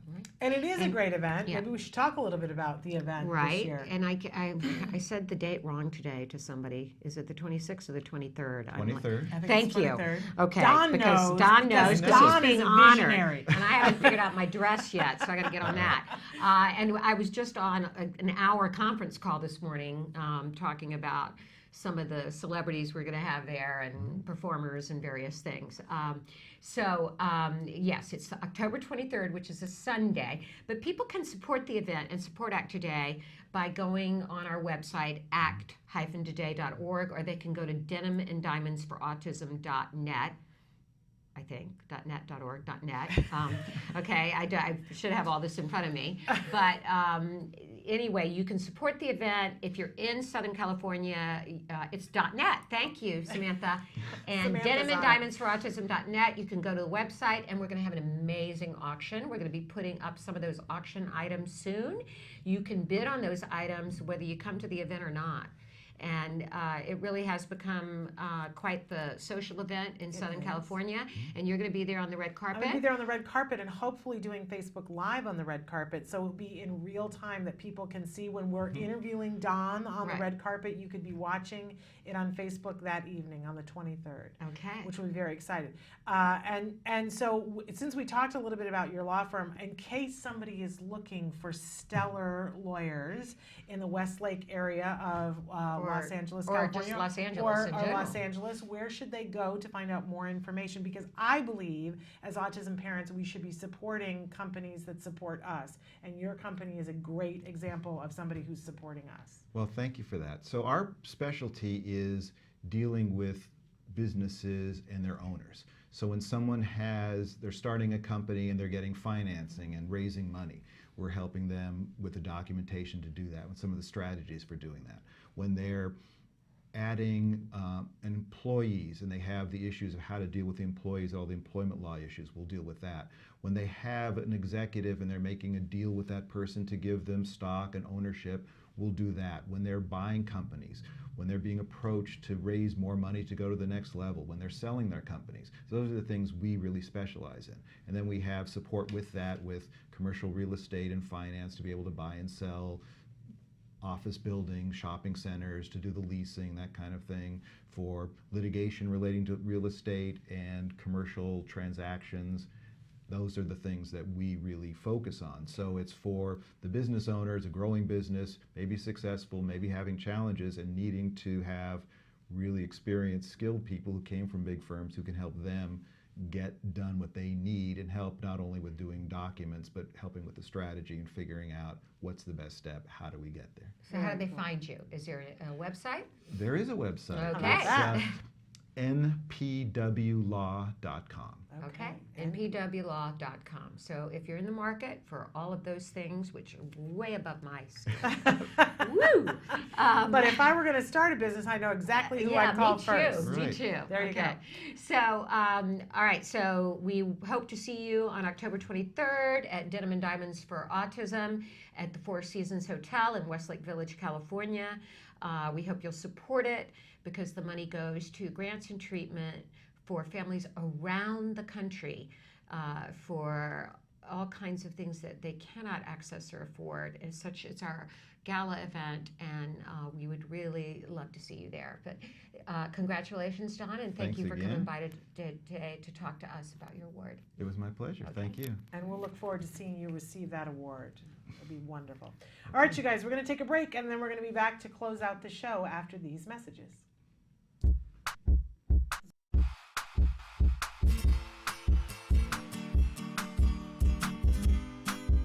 Hey guys, for the month of September, I figured I'd show you guys how to make a task completion chart to help your kids get through the hardest parts of the day. Parents have been writing into our host, Shannon Penrod, the hardest parts of the day are waking up in the morning, after school, and getting ready for bed.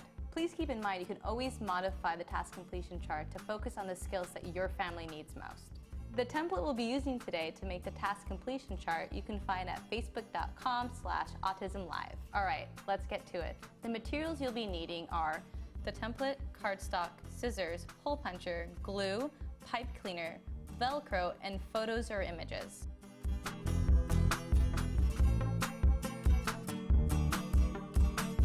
We find it more reinforcing for kids if you use images of themselves doing the tasks that you're trying to get them to complete. So what I have here to start off are photos of myself doing all the tasks that we're going to add to our task completion chart today. The first step you're going to be doing is printing the template from facebook.com/autism-live. I have it here, and the next thing I'm going to do is I'm going to trim out the top. We don't need that. That's just totally excess. Now that I trim my 3 templates, I'm going to label each one with a different part of the day that we're focusing on, such as waking up, after school, and getting ready for bed. Now that I've finished labeling the templates with the appropriate time of the day, I'm going to attach the photos that go with it. For bedtime, the tasks I chose were getting ready for school, putting away toys, putting on pajamas, and brushing teeth. Now repeat this for all the rest of the day. Now that I've added the photos to the template, I am taking this along with my heavy cardstock to hold all my tokens. I'm going to line them up and make 3 hole punches.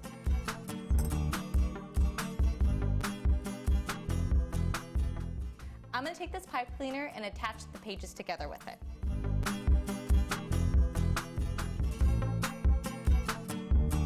We're almost done putting this together. Next, I'm going to take my Velcro. I'm going to put them underneath each picture. And then I'm going to add 4 on the very edge too. Now that I've attached the rough side of the Velcro to the template, now I'm going to take the softer side and add these to the tokens. You can use whatever you want for the tokens, whatever your child finds reinforcing. They could be stickers, images, spacemen, Pokemon, whatever they like. Before you use your task completion chart, it's really important that you do a preference assessment to see what your child finds reinforcing that day. Once you have that established, then you can tell them the rule for how this task completion chart works. So every time they get one of their tasks completed, they add a token to it. And the way the task completion chart functions is like a token economy. So after they put a token under each one of these tasks, they can trade it in for their reinforcer for the day. Now that you've made your task completion chart, hopefully your child will be able to use it on a daily basis and help them through those difficult times of the day. Well, until next time, craft on. Bye, guys. Can you see me flying by your side?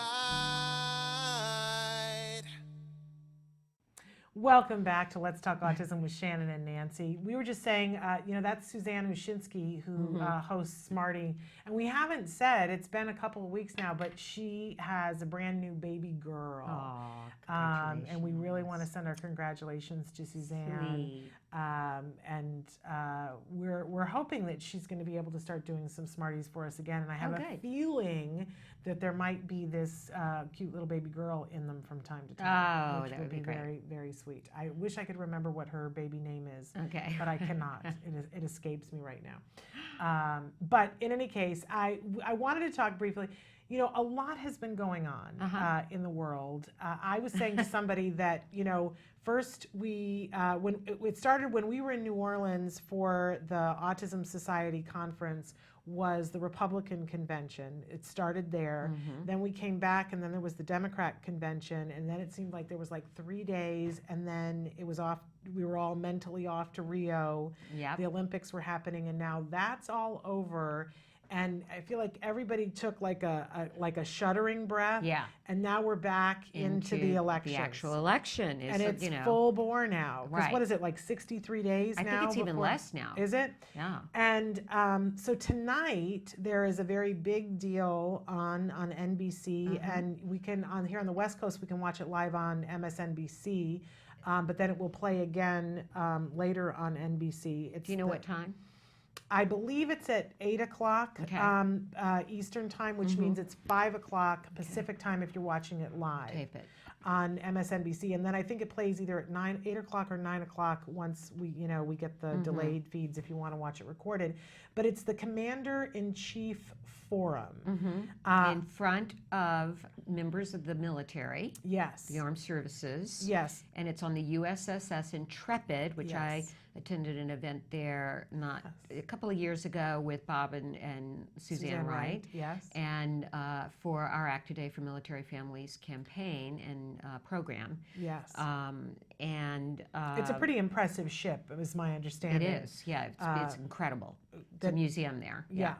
And this particular forum, I've never seen anything like this, and I'm a pretty political animal, but apparently they're giving one candidate a chance to speak and answer questions from military live, and then the other candidate. But I don't know if they've announced yet which candidate goes first or last. Okay. And somebody was asking me, are they able to hear the other one speak? And I said, I don't know, and I don't believe that there's any chance to rebut. Right. But it's not a debate, right? It's not a debate, but it's a forum with military, and military is a very important thing to both of us. We both have family members. Both of our dads were in the military. My husband. My brother was Army, and I've got a niece who is ex-Army and a nephew who is Marines as we speak. Right. So, you know, I think this is important to a lot of Americans. But what we haven't mentioned is who the moderator is for the event. Right.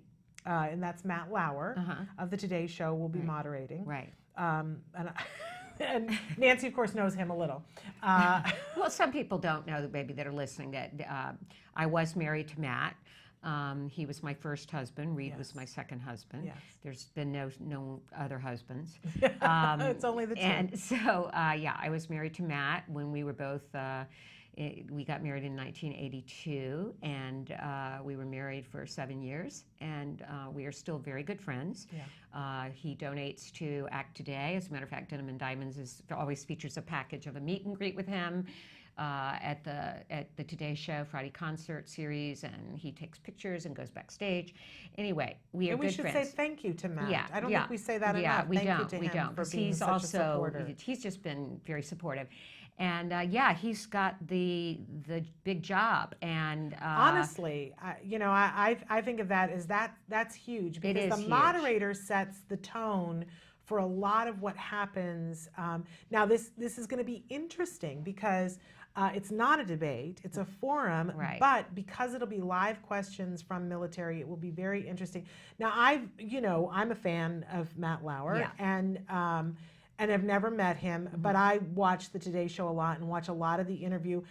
Before, I mean, I had met you, but I had no idea that that he was your ex-husband. And I have said before on the show that a lot of times when I started doing this, because this was not my background, doing this in this way. Right. And so I would think to myself two things. I would think, okay, what would Oprah do and what would Matt Lauer do?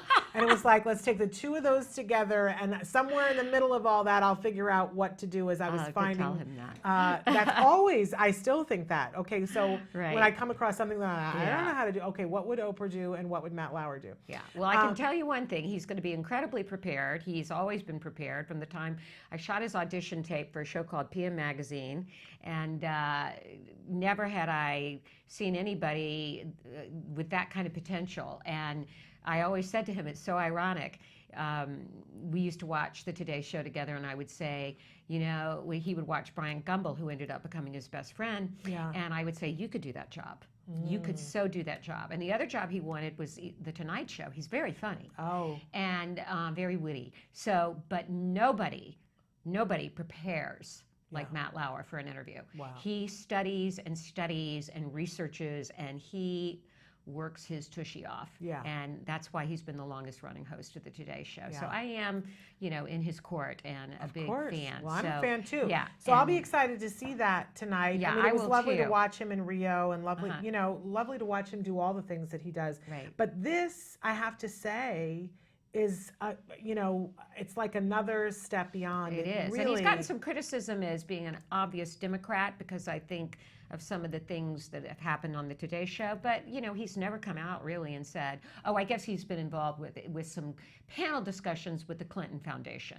And he's not a member, but they make everybody, I think all journalists that are on a panel discussion or part of the Clinton Global Initiative become then a member. So he is not a contributor to the CGI.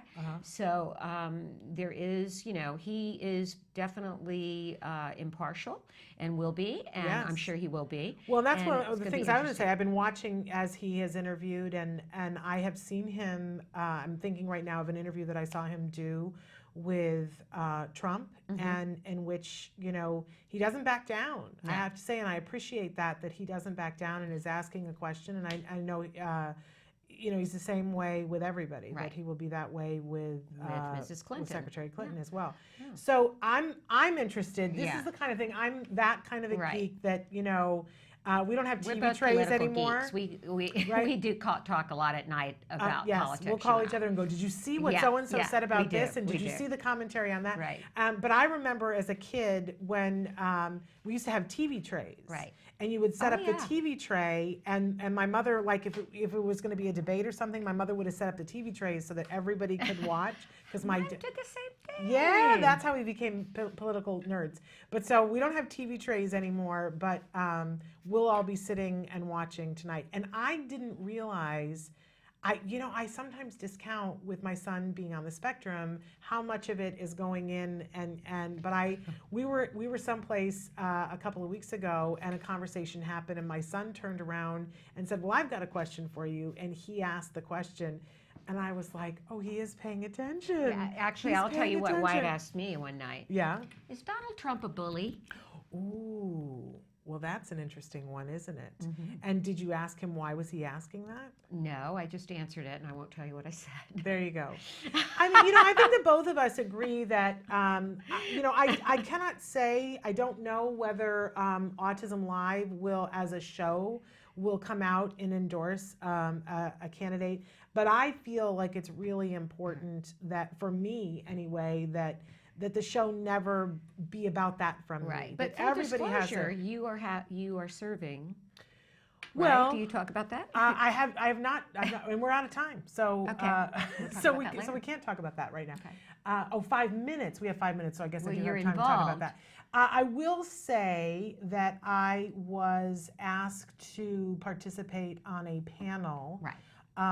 To provide information for not serving. That's probably the wrong word. Yeah, But to provide my opinion about education policies around individuals with disabilities, and that request came from the Hillary Clinton campaign, and I did. I did provide information because I think when you're asked, right.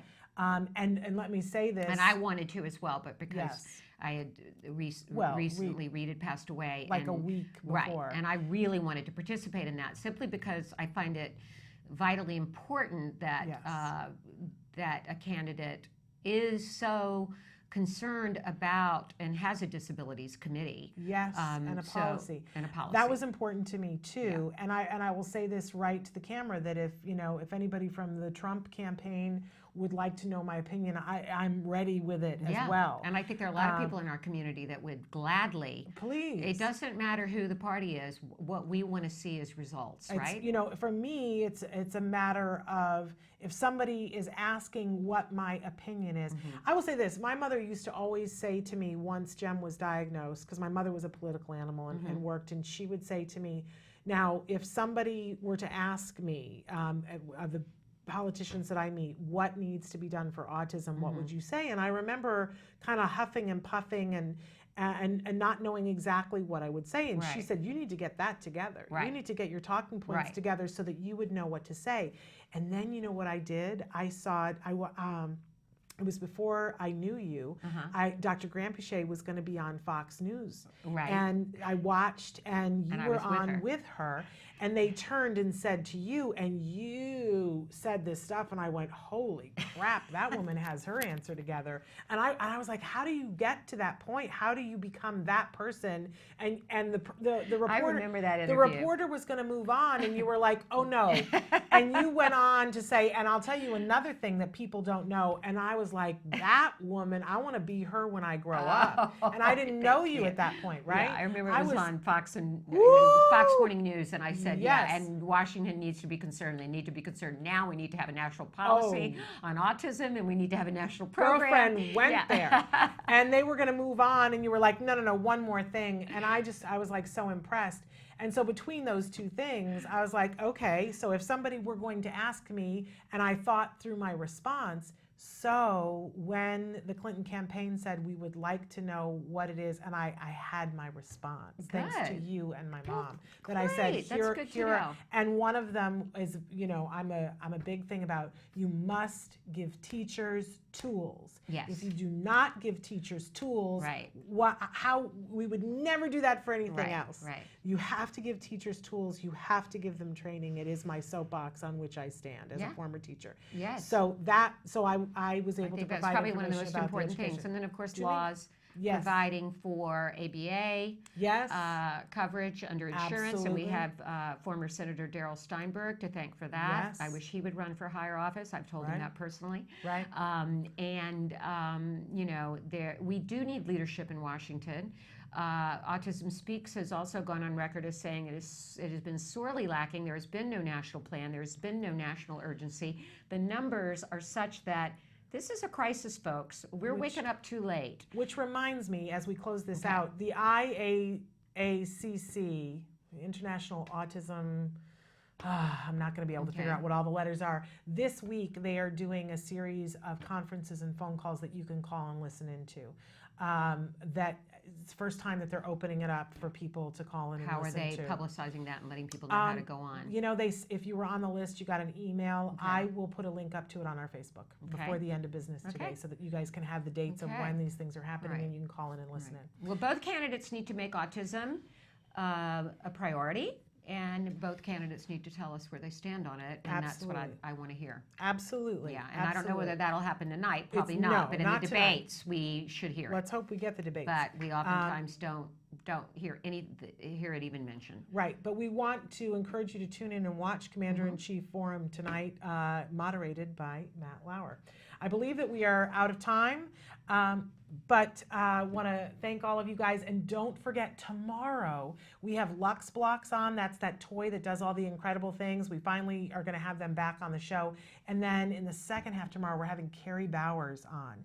Carrie Bowers from Normal People Scare Me Too, a film that she made with her son who's on the spectrum. Carrie is also very involved with the art of autism. And amazing. I want to meet her. She's going to be here tomorrow. Okay. I've never met her in person before, although we've talked before on the phone. I said it's like I'm going to die because I've been waiting forever to meet her, and I thought I was going to have to die before I met her. But there's also a documentary that she's working on that she's going to be talking about tomorrow, and about what it's teaching her about what a community it takes for people with autism to be successful. So she's going to talk about that as well. All of that happening tomorrow. Until then, give your kiddos a hug from me. And give yourselves a hug from me. Bye-bye for now.